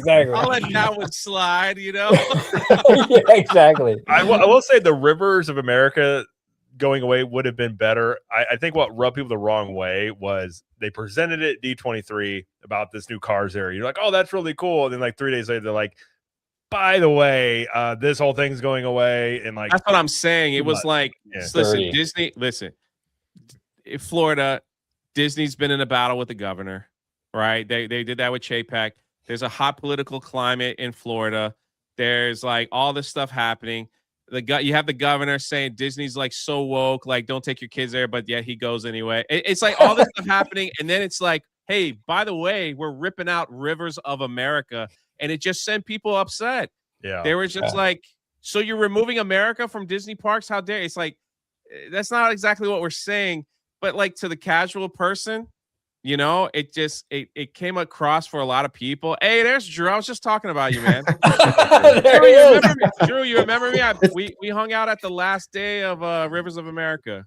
He heard like the he's- siren Krista. call. Yeah, it's like you summoned him. It was like me and Krista. We came up to you at the, while you were sitting there. Anyway, probably not. He's probably like, yeah, a lot of weird people talk to me. So, It was probably yeah, exactly it what he was. said. I think it was like it was the presentation was really bad at the time. And I think if they had packaged it a little differently, it probably wouldn't have had it probably wouldn't have been that much of a big deal because it made news headlines here, local news. Wow. They're ripping America out of Disney. It did all kinds of stuff. And so it was all it just feeds into that propaganda. You know what I mean? That propaganda stuff. And listen, we go to the parks here, people wearing MAGA hats. There's people wearing whatever hats. There's people wearing. It's like everybody's just there having a good time, and no one cares, right? Yep. So they could have packaged it a little bit better, in my humble opinion. I agree. I agree. No, I agree, Jay. I was actually at that D23 Expo in 2024, and I spent the whole weekend there. It was fun with the community. We were all having a fun time together, and it was great. I ran into Drew a bunch of times. We hung out. It was fantastic. Shout out Drew. Shout out to Drew. We love Drew. And then Monday morning, the parks panel was a banger, right? Like Josh Demaro gets on that stage and he announced everything, including the kitchen sink. Everyone's getting a bunch of stuff. Anaheim, Florida, like 14 new cruise ships, right? And it was a good time. And then Monday morning comes around, and in like a Disney Parks blog post, they're like, "Oh, and by the way, that's also the Exactly. delivery." It's almost, and then it reinforces the fan base. It's like when you get anything good, it's like, well, what's the bad stuff coming? And instead of just being excited for the good, it's like now it's like, oh, hi, Merry Christmas. Why do I get an Xbox? Mommy and Daddy are getting a divorce. Like, oh, okay. And see, that's the thing too. I think they did a horrible marketing thing with the Star Wars hotel. And what they did with Galaxy's Edge here, it was just, I don't know who was in charge, but it's just been bad ever since. Yeah. When you have Jenny come out and make a video on how bad it was, that was a crazy. So it's just if they present it in a way where it's exciting and fun and it's like your family's gonna love it, I think it would be fine. But I agree. You gotta sell it. You gotta sell it. You gotta sell it. Yeah, you gotta sell it. Yeah, and I do feel like, and I mentioned it. Listen, sorry, I didn't mean to interrupt. No, you're good. People were like violently angry that they thought that Steamboat was going to be cut and sold into parts, right? Oh, people were like, mad. there was protests like of people. Wow. It was in the news around here, and it was just like, they better not touch that boat. I'm burning that freaking capsule to the ground, right? It was like crazy when all that stuff was happening, and then there'd be little pictures. The boat's safe, guys. Look where it's at. It's at this dock. Like, don't worry, it's all good. Yeah. So it was like it just was all bad. It was just all bad on how they did that. You're absolutely correct, and I think hopefully, I'm really hoping, and this earnings call kind of gave me a little bit of hope. Yeah. Where like with tomorrow, I feel like there is a little bit of like a little bit more groundedness to it. Like, I understand he's kind of putting on a little bit of the Riz, right? He's gaming us all a little bit, but like at the same time, I feel like it's more real though than the Bob Iger era. So I'm really hoping that we get a better approach to this stuff, because you're right, Jay. I mean, they've really dropped the ball on so much of it, right? And it's so unnecessary most of the time. Well, what I think that Josh has really established is that he has I think he has a higher priority of transparency when it comes to talking to his shareholders and to the we'll find out. Well, I think just from this last, I hope so, yeah. But I think just from this last quarterly earning, if the wind blows the other way, man, you never know how those things will show up. There was a point where Bob wasn't even taking or either it was Chapek or Bob wasn't even taking questions. Right. I think he did one where he's like, "Well, guys, I got to go." Well, actually, I think we actually have I have an audio clip of Bob Chapek. Apologize for not being the ally that you needed me to be. There we go. You know what I'm saying? I mean, sometimes you have to. gotta have that one ready to go. But I did really enjoy the fact that he did point out that Epic Universe was a headwind, and that it wasn't something that it was just going to be like, well, we're just obviously going to benefit from Universal's 24% increase in revenue, year over year, or, for the last quarter. I mean, it's kind of ridiculous to think that Universal Studios, your biggest competitor, is going to be a net benefit to your performance as a company. I don't think that's really a case anybody can make. But for whatever reason, Bob Iger ran on that idea for the last year of his tenure. But then in his first call today, Josh Tomorrow was just very candid, like, hey, Epic Universe is something we have to contend with. Yeah. And here's the reason that's important, right? Like, if you want to strategically set up your subordinates for success, you have to be honest about what it is that you're trying to do to establish dominance in a competitive sphere like theme park entertainment. And if you can't say very straightforwardly, Epic Universe is a problem, then you're not sending the right message to the people below you, and they're not going to be able to strategize because they're not getting the right information. Like, they have to get the right information, very clear, very direct, so that way they can strategize against Epic and moving forward, because Epic's not going away. And I think it was Valiant Renegade who pointed out on today's earnings call review, diagnostic, whatever you want to call it, that for Q2, Comcast is only about $1 billion behind Disney's theme park revenue. So I think Disney's theme park income was not revenue, but income. I think it was like 3.1 billion. Yeah, 3.1 or 3.2 billion. And Universal is sitting at like 2.3. So they are right on the heels of Disney in terms of income. The thing is too, like, we always get a census report of like theme parks here in Orlando, and it's the first, I think it's the first time in a few years that Islands of Adventure actually caught up to. No one's touching Magic Kingdom, man. Like, no one is touching that. The people that visit Magic Kingdom is Epic Universe would have to do something crazy to even take a dent out of the visitors that go to Magic Kingdom. But the next few down are usually like Epcot and Islands. And Islands kind of bumps up every now and then. Like, one year was like a little higher. Again, Magic's on a different level of whatever, and then it's all the other parks are fighting for that second place. Mm-hmm. Oh, but yeah, I think they could easily use that, because when you look at the two different people, you have Bob Iger. What I will remember about Bob Iger is he just seemed to be the guy that bought stuff for Disney. Yeah. Oh, Star Wars, I got you. Fox, I'll take you. It's like, let me buy this too. Let me get this. Now I got all this stuff here. Here's all these toys you guys got. Like, let's make it work.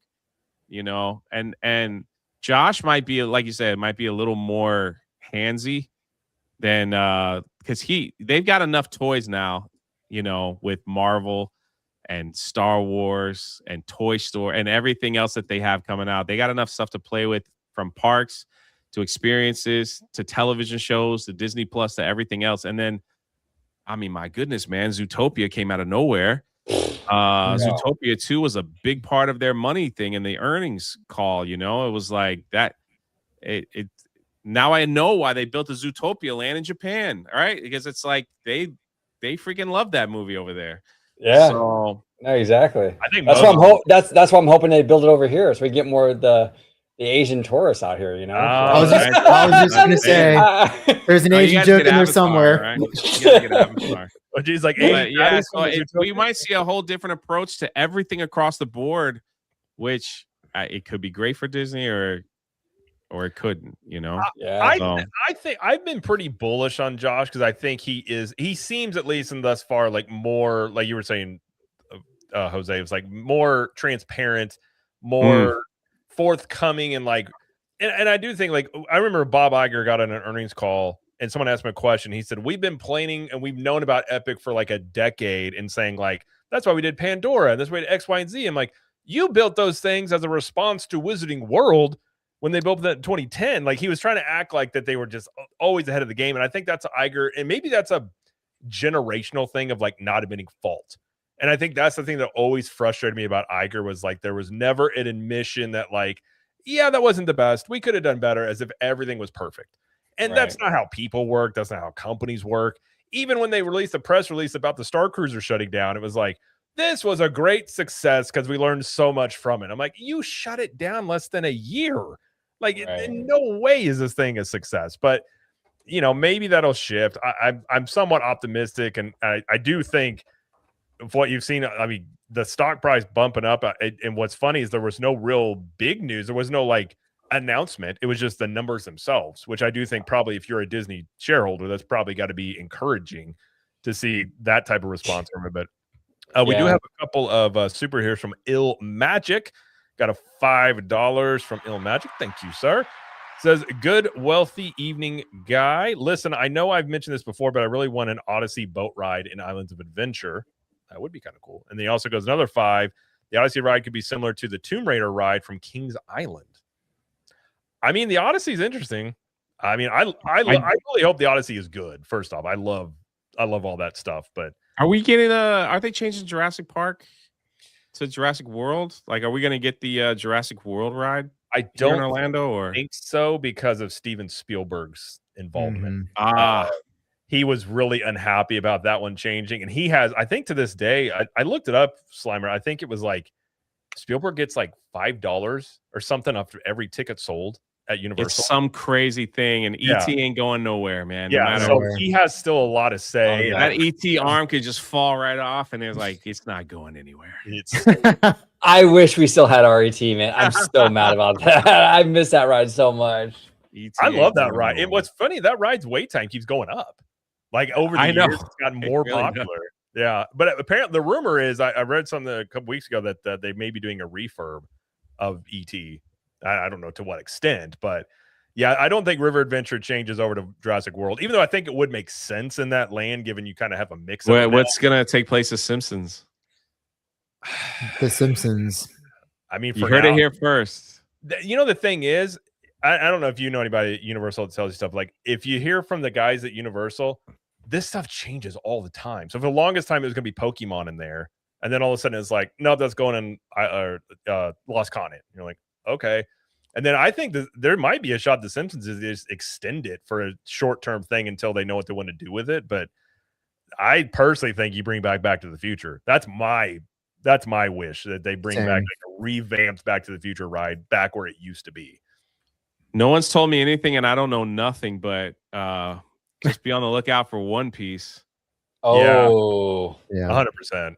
Dude, Jay, I'm telling you. So for FanFest, right? They took our Waterworld like stunt show. They did One Piece, didn't they? Dude, they did One Piece, and that show is absolutely incredible. The effects, awesome, bro. Dude, it's amazing. It was amazing. I loved it. Disney Drew is right. Universal can't make a final decision to save their lives. Dude, I talked one time in a video about something I was told, and then like 3 weeks later it was different. I was like, I'm never saying it again. I'll mention on a live stream here and there, but it's like it changes so much. Right. Even the Zelda stuff. I mean, that was a green light until rather recently. Then all of a sudden that one may be on the wayside. So it's like they have too many good options, is what it is. Yeah. Well, and that's the reason why, like, Disney has D23, where they have to announce stuff every 2 years. Universal doesn't have to do that. No. And I think Universal's happy doing that, like not having to announce it, because they can change stuff up. Disney is obligated to announce stuff at D23, and then that creative process kicks in, and then they have to change things, and now the fans are mad. Or sometimes they announce stuff too early when they weren't really wanting to do it, and they're like, "Oh, we got to do this now." And then right, exactly. I also think like the selling of Warner Brothers might have. I mean, Comcast had a small little bone in that fight, but yeah. Could you imagine if they got DC and everything? Well, so funny enough, there was an article in Bloomberg right before it really got hot with the Warner Brothers, because this was at the time when Comcast was still kind of in the running, even though they weren't really going to get it. But where Comcast, Brian Roberts had met with David Zaslav about DC theme park rights, and that they were going to give them or they were going to go to Comcast, which I guess would pull them away from Six Flags. I mean, if you do DC, I can't. Do you give up your Marvel rights? I don't think they do. I think they keep them. I think they keep them despite Disney. That's the thing. Yep. I think they keep that as long as they can to keep it. Did you hear the story behind that? That they thought they were going to lose. I know we're over time. I'm so sorry. When Fox was bought by Disney and Universal, I was reading this story about this like a few years back. they thought they were going to lose their Marvel in their theme parks. But even though they have this ridiculous contract, if you guys know what it is, it's like they got it for like 99 years. Yep. And Disney can't put a Marvel character within 100 miles of like that particular. It's some weird contract. It's like 100 miles from like that particular spot. Disney can't use these like 12 specific characters, Spider-Man and Doctor Doom and all that. So they thought they were going to lose them. So Universal quickly decided that if they lose them, they're going to change all that to Cybertron.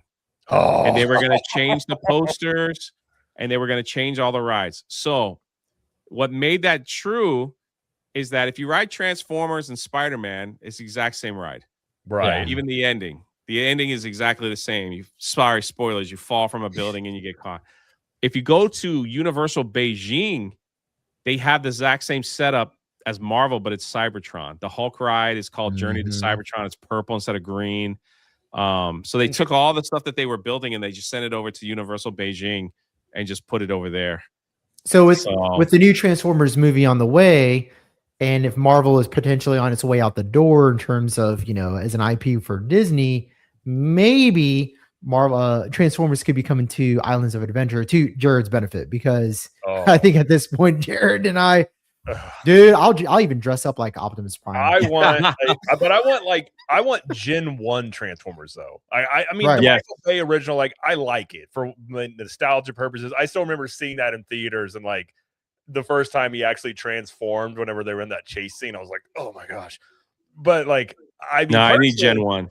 Yeah, Gen 1's the best. You need Starscream there. You need all of them. Dude, I need. Do they have an Optimus version of that hat? Because and Megatron. Oh, I need to get that. Go to Overlord Caps. You'd be shocked. They have Bumblebee, Prime, Megatron, Starscream. I want the "You've Got the Touch" theme playing throughout the land. I know. Yeah, that'd be so awesome.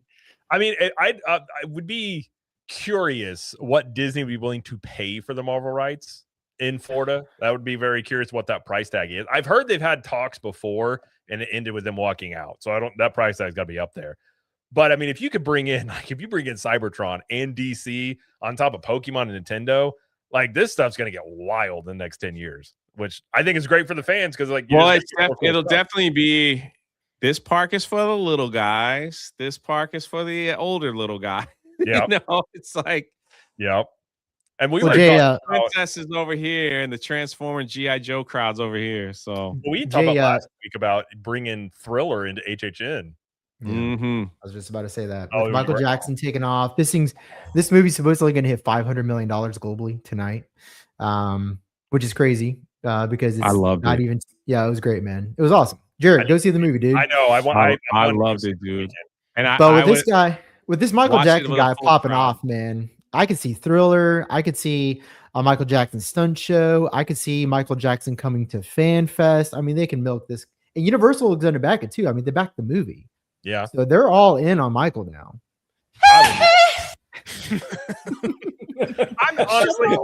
I'm glad that he's getting his due. The other day, I took my daughter. We had to go somewhere, and I was playing her Michael Jackson songs, and she was like, "Who?" And I was explaining to her how big he was, and we were playing some songs. And she does dance, and she's like, "Oh, I didn't know that was a Michael Jackson song." Like, she was just playing 2 or 3 of them, and so I think it's great that there's new generations like hearing and learning about. Even myself, like, I knew of Michael as a kid. I didn't realize how big he was. And then I was going back and listening to, I think I told you, Slimer, about the, was it Escape album? Shout out. Escape, it's a great album. That Chicago track is awesome. I don't remember ever hearing that song. And I was like, I'm just going back through myself and getting all this stuff. And I think they paid me well, Cliff. They pay me really well. I love it.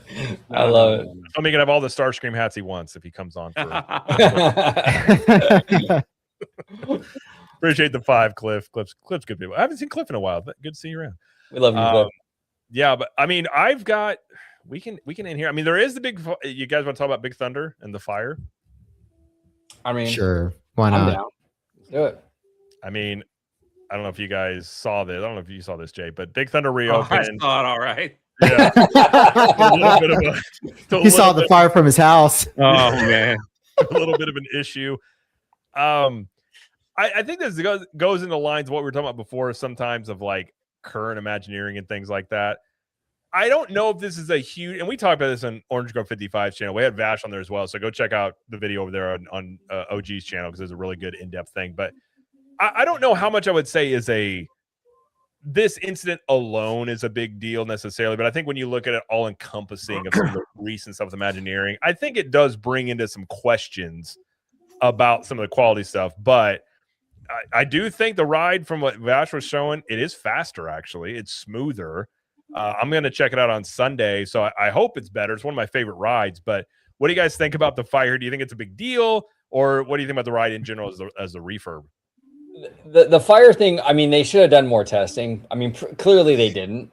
Like, they didn't do enough before it premiered, and that was a big black eye. You know, it's not a good look when you have a cast member with a fire extinguisher putting out the fire on the track, and this thing just opened. You know, not a good look, Disney. Come on, you know. So I think they could have done more training. I mean, more test runs and what have you. You know, but yeah, I mean, you're right though, Jared. Where it's like it's not a good look, and this kind of thing has happened a lot with Disney. Yeah.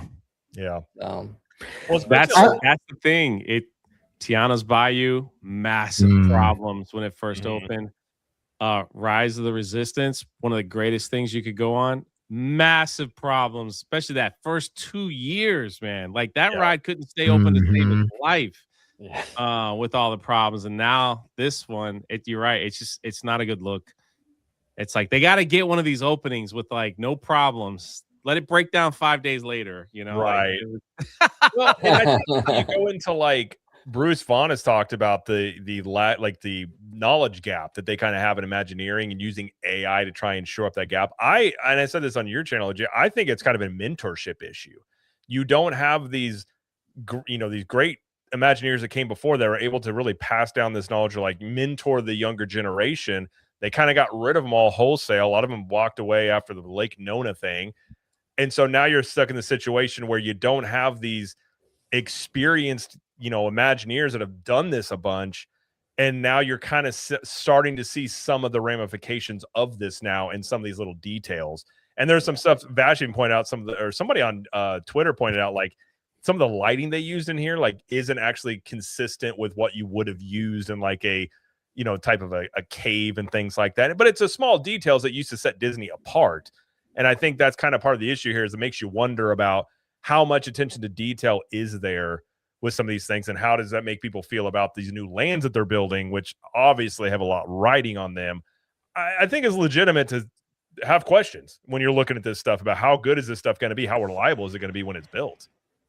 Yeah, I think that's a good point. And actually, if you want to check out more in that part of the breakdown of the new Big Thunder Mountain, definitely go check out Vash Guy Parkcast. Check out the live that Capture the Magic and him did earlier today, because they do break it down in a lot more detail, getting into how one of the Imagineers, I forgot his name, got really granular about how realistic a lot of the theming was in Big Thunder Mountain, down to the actual lanterns they used to use that were like non-flammable, or they were just designed in such a way that fire could not simply escape and catch flammable things on fire. And so there was like even like safety precautions built into the lanterns themselves, and the Imagineers were attentive enough to actually integrate that into the ride. But yeah, Vash Sky Parkcast, they go over it all in great detail for like an hour almost, like two crazy theme park people.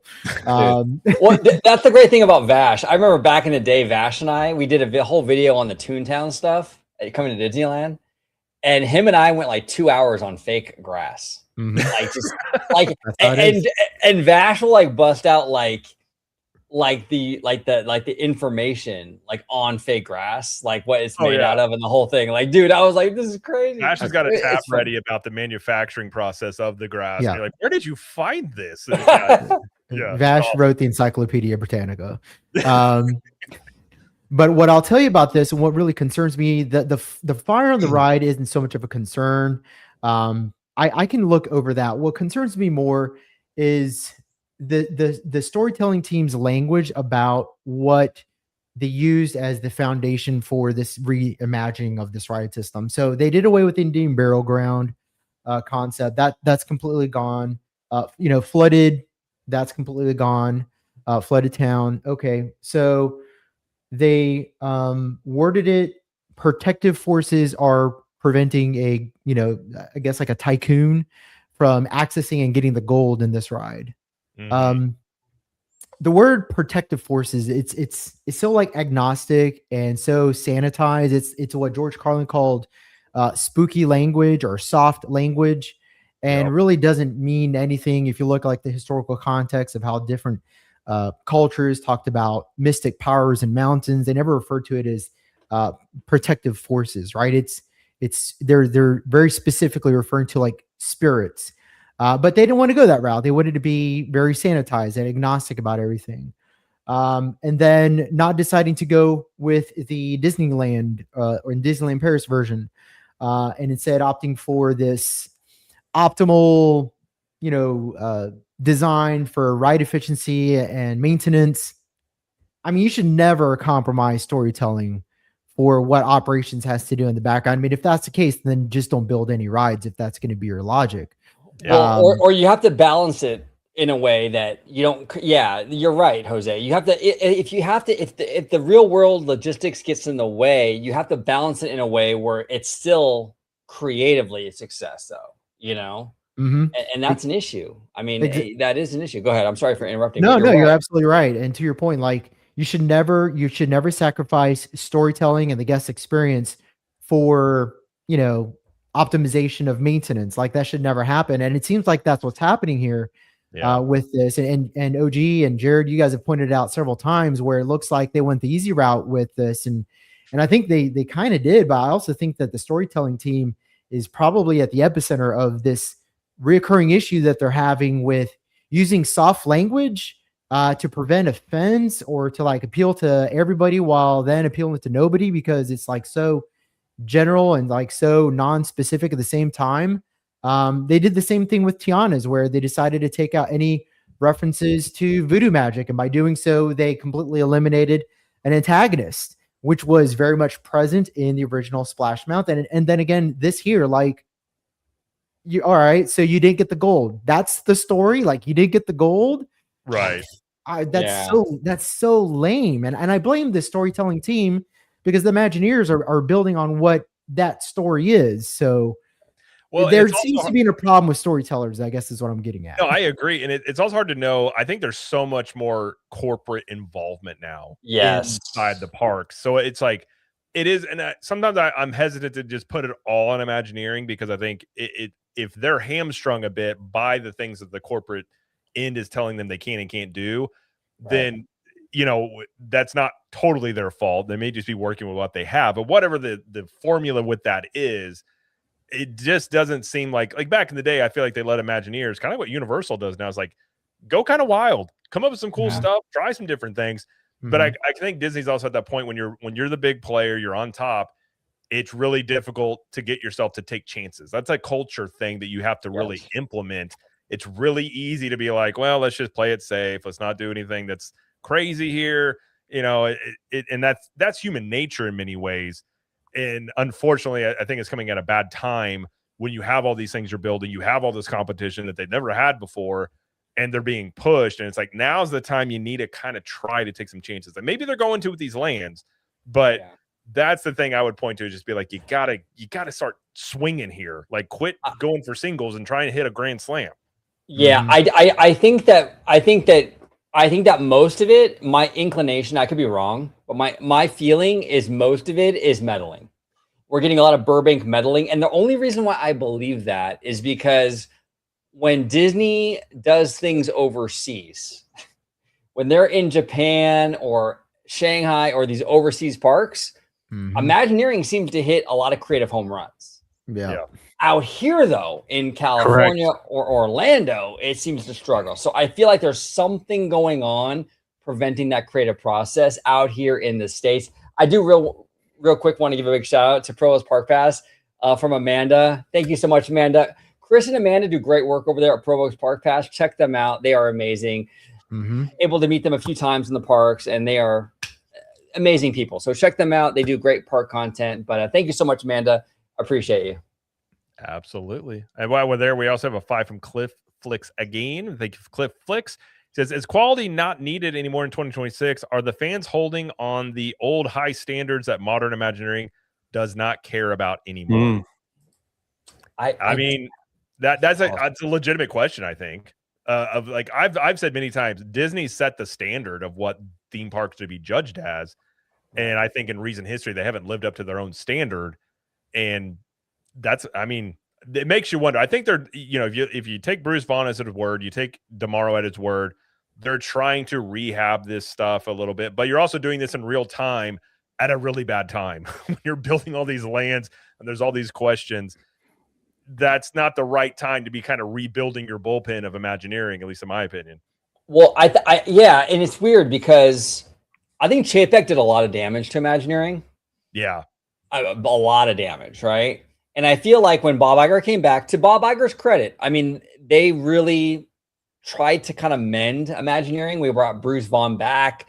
I mean, even Joe Rohde to some degree. I think he's like a consultant, right? Mm-hmm. So they got rid of Barbara Boza. Nothing against her, but I mean, what was she, part of the Gensler group or something? And like, yes, Gensler, yes. You know what I'm saying? So I do give Iger and I mean some credit for like kind of trying to repair the damage. But you're right. I mean, maybe there's still some damage there, So yeah. It's a tough call. So we'll see how it shakes out. You can't lose that many Imagineers and not have some sort of ramifications for it. And I think it'd be the same thing as having a championship football team and you lose the quarterback, your two offensive linemen, and your main wide receiver. Like you're going to have some issues the next year, undoubtedly.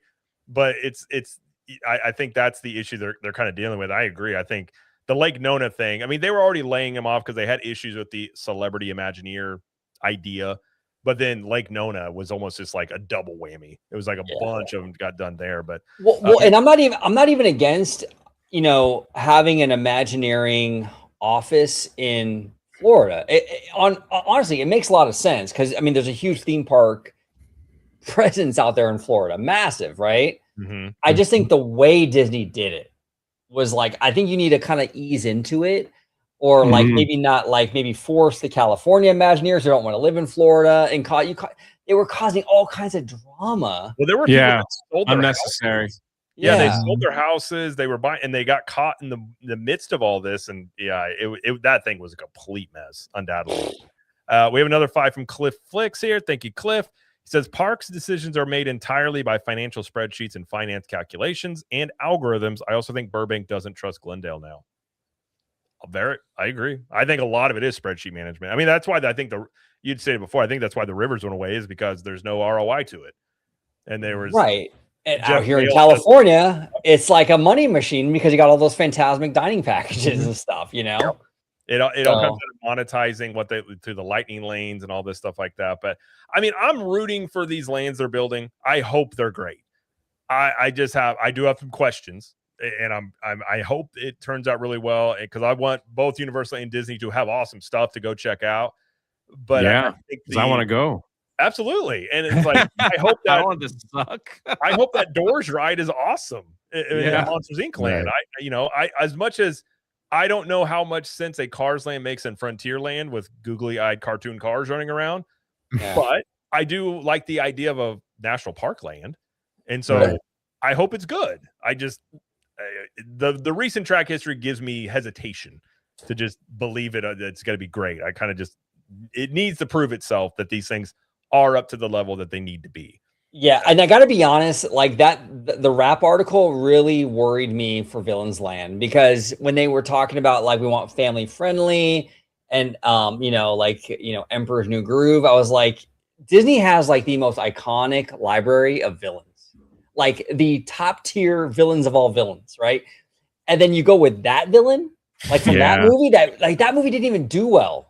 Like when it came out, and we're gonna use that. Like, and again, it's not that like that movie's bad. It's just like it's the playing safe. It's trying to be that like but not offend anybody and just appeal to I guess whoever, like general public stuff. Well, yeah, you only have one shot at this. Like you have a Villains Land that people have been waiting for how long? You got to come out with your A game. You can't be you know what I'm saying? You can't be having like, Emperor's New Groove villains. Like you got to have like the baddies in there, And it's just like, that's weird to me. Correct. That was weird to me, Yeah. So I don't know. I agree. I will say the villains show at Hollywood Studios is really good. Really good. It is a good show. It is. Have you guys never done that? Have you guys done that? Yeah. Yeah. It's really good with the It's magic awesome. mirror and everything. Yeah. If it's anything like that, then I have hope for Villains Land. It's where they like Jared says, like if they're more concerned about batting singles and doubles to save costs on the back end, that's where I'm going to be disappointed in some of these decisions. We're seeing it happen, right? Like in real time. We've seen it now with Big Thunder Mountain Railroad. It's like, yeah, they retracted, but they had to. Like the track was 45 years old. If they didn't retrack it, they'd have to get rid of the ride completely, and they're not about to get rid of Big Thunder Mountain. So that was like out of necessity. But the lame duck ending for this ride, getting rid of the antagonist in Splash Mountain, these are like singles and doubles. They can't do they can't do that for Villains Land. And by opting to go with Emperor's New Groove, it just seems like that's more of the same. I mean, I hope I'm proving wrong. I really do. Like I don't like bashing on these ideas. I want Villains Land to be a great success because I'm a theme park goer. Yeah. So I hope Disney can figure, whether it's Burbank, Glendale, the storytelling Imagineers, you don't want to step on any toesies, like figure it out, like hit a home run. Yeah. No, I agree. Bro, I agree. They want to make $1 billion. It's so simple. Instead of making a Star Wars hotel, make a haunted mansion resort. Use the same wallpaper. Keep things a little dusty, have the rooms like little, not crazy spooky, but a little spooky. Have like, you walk through a graveyard and man, people will pay thousands of dollars to stay in a Tower of Terror or probably Haunted Mansion. I mean, it's right there. Yep. It's right there, Disney. Just don't force the LARPing aspect. I don't want to spend 3 days acting as if I'm a ghost in this house. I want to be able to enjoy the hotel. Have dinner at like the big hall, and all that stuff. It's right there. People will spend the money on that, man. 100%. And that's what's crazy. There's some really even like Hey Bricky, there's really good creators that have really good ideas that they could mine YouTube and Twitter for really solid ideas if they needed ideas. Like there's tons out there that fans will come up with. But I agree. And Galaxy's Edge, man, you just have times, like 12 to 2, original trilogy. You can have like sequel trilogy from 3 to 5 and prequel. Like just throw it out there and let people go see who they want to see. Bro. I agree. I've had the idea of doing seasons of it, like one season. Yeah, the seasons that's a great idea. It's you got prequels, and then you do old. I think that it would add. I think you're right. You're right. That's even better. Like, and then like Halloween, you do Ewok hunt. Like you remember that game Ewok hunt? Like they're hunting you down to ride in the ride. You gotta like run tomorrow again, so you can tell him these things, and he doesn't. You don't know who he is. I think that would be great. I know. Hear these things. That would be amazing. I'm telling you, man. Like I want more prequels for sure. Like, can you imagine like a Grievous walk around or something? That'd be sick. Man, Darth Maul, get him walking around in there. Oh, dude, get a Jar Jar Binks, man. Show him some love. Come on, you gotta have that. Go all the way. Jar Jar or nothing. Exactly. Qui-Gon, all of them. Get them all in there. It'd be great. Well, you guys, we didn't talk about Star Wars Land, but I'll just touch on it very briefly. You guys saw that Galaxy's Edge in California had like record attendance for May the 4th. Yeah. And they came out with Han, Luke, and Leia like a couple days before. Is that a coincidence? They had it here too, though. Oh, okay. The park shut down here. Did it really? Wow. It was that packed, yeah. Really? Wow, okay. I thought those crazy pictures packed. I couldn't believe it. I've never seen it that packed. And hey, man, if the thing is like everyone having a good time and no one's causing no problems, let them have a good time, Yeah, no, absolutely. No, I mean, and that's the thing with Star Wars. It's a beautiful franchise. I think people will always love Star Wars. I just think Disney needs to make the right content. And I think if they make the right content, I think people will come, Easy. Yeah. I mean, you had the extended universe that you could have just tapped into any of those stories, and that would have been that was the one thing when they bought it and they immediately got rid of LucasArts and they got rid of the extended universe. I'm like, why? What are you doing? And then they're still pulling from those stories, kind of, but not doing it how they should do it. I'm like I said, I don't think Filoni is the guy that's going to save anything by any means, because I don't think just Kathleen Kennedy not being in anymore is going to change Lucasfilm, because I think the whole company's full of Kathleen Kennedys. But I guess we'll see what he does. There's a chance he could turn it around. But at some point, you got to think that they're going to have to do like what Marvel's trying to do, at least. Like, you would assume they would hit that point of being like, okay, let's try and give the fan base what they want here and not just insult them endlessly. Well, let me ask you guys a question. What do you guys think about, real quick? I know we're running on low on time, but real quick, what do you guys think about like Lucasfilm sort of reimagining like the whole approach? Because like the whole canon thing made sense when Lucas only made movies every like 15 years, right? Right. Should Lucasfilm get into this game of like maybe not everything is canon? Maybe we just have a Star Wars movie that's just a fun Star Wars thing, I mean, Star Wars Visions isn't canon.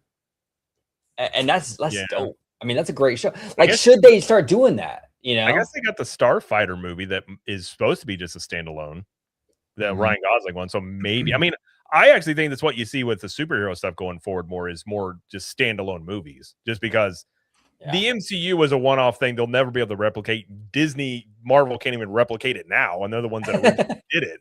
So I think it's you'll see a lot more like just maybe trilogies or something of a single thing. But I mean, I think at this point, you just got to have something that hits. And they had something with Mandalorian, and then that's kind of tailed off. But it's like, if you can get something that hits, you excite the fan base, use that momentum. But it's just the stuff lately. Like, I'm not going to claim to be the biggest Star Wars fan, but I remember I watched like 10 minutes of The Acolyte, and I was like, I can't do this. Oh, no, it stinks. In my opinion, I hate it. Yeah. I hate it. And for me, I wish I know a lot of people are enjoying the Darth Maul show. I have heard that's good. But I wish they would stop going back to characters and bait. Half of it's like nostalgia bait. Yeah. In my opinion, I wish they would go forward and just give us a universe that doesn't connect to the Skywalkers in any way, where it's like, tell these stories and get this new fan base to fall in love. Like many people fell in love with Anakin or Luke and Han Solo. It's like, you can tell those stories well enough with a new group of characters and keep things moving, and just let the Skywalker saga like go to sleep, man. It's like, it seems like and I'm convinced that Han, Luke, and Leia might appear in the Mando film. I would be I'm convinced, because it's like, I feel like they need something, like to get it over. It's in the time period. They're changing the ride at Galaxy's Edge, the Falcon ride to Mandalorian, and maybe Chewbacca will be in it. So, and they're not releasing it till after the movie comes out. So maybe I wonder, but I wish they would just move forward. I think the Mandalorian had a great thing like going, but it seems like they hook it back into like nostalgia stuff at times, and it's like, they don't trust the storytelling to stand on its own. That's what I'm saying. Yeah. It's like the Book of Boba Fett comes out, and it's like, oh man, they got to give you like 2 episodes without Boba Fett, with Luke and Mando and all. And it's like nowhere too. It was like the whole thing. I remember watching that, and I was like, what do we do? The whole thing was just a little weird, Yeah. So I'm like, just hit the button, go 10,000 years in the future and like start over with like some amazing characters that we've never heard of, and tell your story. Jay, you got a really good point. It's like they're so non-committal about it. They're doing original characters or going back to them, but they're not doing it well. They're doing new characters, but they're not doing it well. And the reason is because they can't pick a lane, right? Like if you're going to do the OT characters and just lean into the nostalgia bait, then go lean into it and do it all the way. If not, get off the pedal and do something completely different and lean into that. But this inability to be committed and just go, all right, we're just going to do Luke Skywalker stories for the next 5 years. Well, and that's risky, because when you have like, this is the trap they fall into with the live action remakes, because it's nostalgia bait, but then that's also the gift and the curse, because then people hold it to like the nostalgia, like the standard, So it's like, you can have Luke in there, but once you add Luke in there, then you're going to be under a microscope even more than you would be usually, right? Correct. And I really hope, how do you guys think the Mandalorian and Grogu movie is going to do? If I look at it objectively, it should have came out like maybe 2 years ago at the peak of like Baby Yoda, or excuse me, Grogu's at his peak. I think after I think a lot of people would jump to it. My fear is I hope that movie is not a big commercial to sell Baby Yoda. I keep calling it Baby Yoda. Sorry, to keep selling Baby Yoda merch. Like, here, get Grogu now in his armor and get him in his new basket and get him with his new friends and get him with like, I hope they don't do that. I'm not, who knows? It could be a banger or it could be, they should have just put this on Disney Plus. I don't know. Yeah. So, I mean, the projections aren't great. Thus far, I think it's tracking lower than Solo. That's why I was like, I think if it came out of maybe 2 years, like, I feel like we've stretched this thing out a little far. But I do know, like, Dave Filoni's making, I believe he's bringing all these characters to a head, Ahsoka, Mandalorian, and all of them to fight Thrawn in, however that story line gets told. So if this, I guess we're heading to a point. I guess he's like the Thanos of the Star Wars, and like they're doing all these little stories, and then they'll come together for the Avengers to take him on. So if this movie would have came out right after season 2, where Luke comes in there and does the whole thing, that was and people would have jumped. Absolutely, that would have been the peak of it. And I agree. I mean, I'm curious as this movie, how it performs probably is going to be an indicator for them which way they kind of go. Because if this doesn't do good, let's say it doesn't even make, I don't know, maybe it makes 400, 500 million. They're gonna. I mean, that's going to be a very obvious thing that like. The fan base is not there for this. You got to do something different. That's why I think when Starfighter comes out and it's like a whole new type of story, even though it takes place after Rey, it's like if that does really well, then maybe they could just kind of go that direction. It's kind of like, that's the thing. It's kind of like what Marvel is doing now. So Marvel had the whole Kang thing that was going to do, right? Marvel comes out. They kind of close the book on Thanos. They do a couple movies here in the Spider-Man movie and all that, Into the Spider, like all that. They did all that stuff. And then they're like, all right, Kang is now going to be the big bad guy. They showed him in the series, the Loki series. And then, of course, we know what happened with the actor and all that stuff. And now they're like, all right, things ain't going well. Nobody's watching our stuff anymore. Let's bring everybody back. Let's bring Robert Downey Jr. back. And now they're like, the Doomsday, they're coming out saying, yeah, this takes place like right after Endgame. So all that other stuff you watched, we'll just it's there. And I hope somebody liked it, but we're gonna start here now and move, right? And see how it's going. Marvel's biggest problem was they were making people do homework. I can't stand that Star Wars did that too. When they opened up Galaxy's Edge, they were like, you want to know about this land? Buy a book. Here, we created a land that no one's heard about, but we got books you could read about Batu. I don't want to read a book. I want some popcorn, man, a churro. I want to see Darth Vader walking past me, some stormtroopers. I don't want to read a book about Batu, right? Yep. You should have called it Tatooine. So it was like, it was just one of those things where it's like, nobody wants to do homework. We just want to be entertained. Well, no, you're right, Jay. And then what that does too is it cuts into your box office, right? Because when you have to do homework, it's like when you have a family that's interested in the movie, but they're like, well, we didn't see the last 2 Disney Plus shows, so we can't watch it yet. Mm-hmm. Well, I think that's why they struggle, because it's technically like the 4th season of a Disney Plus show that's had tailing off ratings already, and now you're doing a movie. And it's like, how many? I mean, a lot of people are probably aware of Baby Yoda, even though at this point, I'm so tired of that little green thing. I hear a lot of people say, oh my gosh, I was in it came out at the time my kids were little. I was like, oh, I'll protect that. Now at this point, I'm like, just punt that thing. I'm so tired of it. But I think a lot of it is like they had a unique thing there. That was the best thing they've had probably since they bought Star Wars, was Mandalorian at one point, but. I don't know where they take it. You're probably right, Jay. They probably are going to go that whole Avengers route, wrap up that Thrawn thing at some point. But I agree. They need to go either 1,000 years in the future or in the past. Maybe you do, you could do the Knights of the Old Republic, even though that's been done in video games. But something different that gets you away from these original characters, I think, would be good. Well, I agree with you. And if Tones is still in chat, he's a big Game of Thrones guy. But House of the Dragon is a fantastic show. that vibe and that energy for the Acolyte, a show about Sith, would have been dope, dude. That could have been really cool. But we didn't get any of that. That's the problem. Like that concept is actually really good, but it's just the execution was like, oh my god, you know. Also, not making. I've never been more angry than watching the Kenobi show.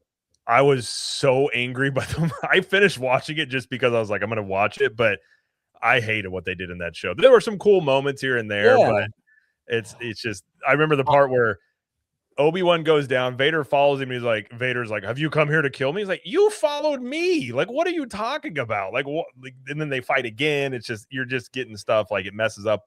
I hate when prequel stuff messes up the original timeline stuff of any movie or show. It drives me crazy.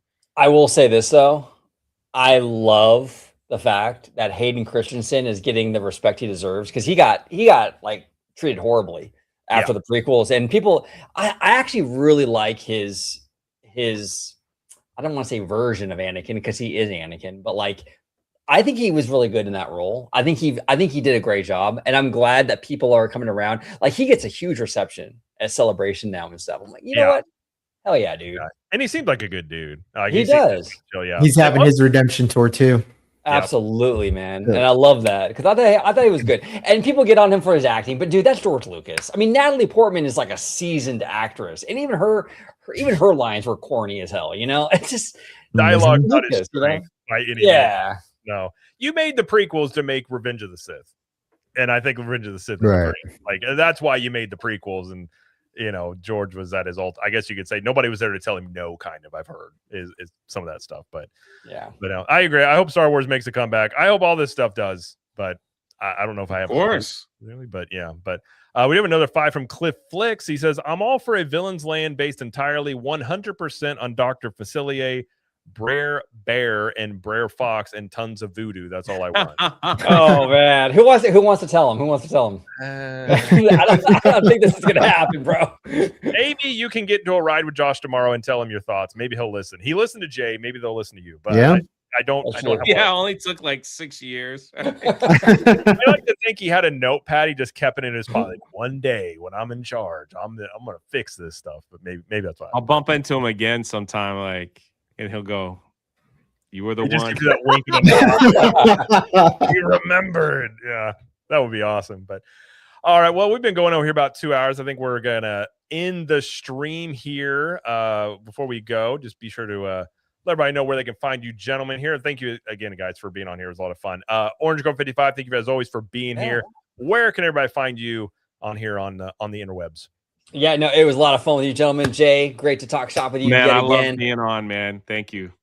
Always a good time. Jose, Jared, thank you so much, guys. Everyone in the chat, appreciate you. You can find me on YouTube, Orange Grove 55, talking theme parks, studio, corporate, all that good stuff. And you can find me on Instagram and X, Orange Grove 55. Yes, sir. And Mr. Theme Park Philosophy, thank you for being here as always. And where can everybody find you? Yeah, thank you very much. Enjoyed this conversation with you, gentlemen. Jay, thanks for joining us, man. It was a good time, dude. It was awesome. Welcome back anytime, whenever you want, dude. But yeah, you can find me on X, or I'm sorry, not X. You can't find me on X. I'm not on there. Wink. You can find me on YouTube at Theme Park Philosophy. You can find me on Instagram at the same thing. That's where I'll be. I'm also on Orange Grove 55 sometimes, and I'm on Theme Park on Capture the Magic. So absolutely kind of everywhere and nowhere at the same time. But thanks again, everybody, for joining. We'll see you soon. Absolutely. And Jay, thanks for coming on. Had a really good time. I loved it. You're welcome whenever you want to come on here. If you got random thoughts, appreciate it. Absolutely. But where can everybody find you? And if you got anything coming up that you want to promote or anything like that? Yeah, the best place, especially with theme parks, is head over to the channel Park Hoppin' that me and Chris Nova run over there. It's where we do all our theme park news and we have some strong opinions sometimes and not so strong, but we have a good time. You know, at the end of the day, we just want everyone to have a great time and enjoy what they enjoy and love what they love, and never listen to an influencer on how you should enjoy your life.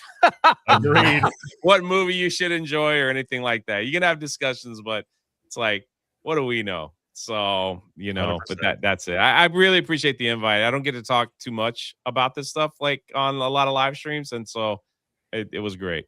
It was great. Well, it was really good having you. You're more than welcome. And by the way, I know Jay's an author. He's got a couple of books. Go check those out as well. So appreciate it. And I will be in if you didn't know, you guys might not even know I do this. I will be in Oklahoma City in 2 weeks. I work with Hayden Christensen, and I'll be with Iman, the guy who played Ezra Bridger, at GalaxyCon. So that's awesome. And they're managers for the convention, stuff like that. So if you're there, just look for their lines. I'll be around, running around. Awesome. Just say hi. Absolutely. All the Star Wars people. Yeah, that's usually me. Yeah. Awesome stuff. Absolutely. So, and everybody in the chat, thank you guys for hanging out and being here. Greatly appreciate it. Thank you for the super chats. Xvoot, Kiki and Luca with the gift of membership, Remy D, Ill Magic, Cliff Flicks. We got how do I say that? Provost Park Pass? Provost Park Pass. Provost Park Pass. Sorry, I messed that up. And then we also had Ariel Angel as 20 months. So thank you guys for hanging out, being here on the chat, and hope you guys have a great rest of your week. And we will see you guys later. See ya.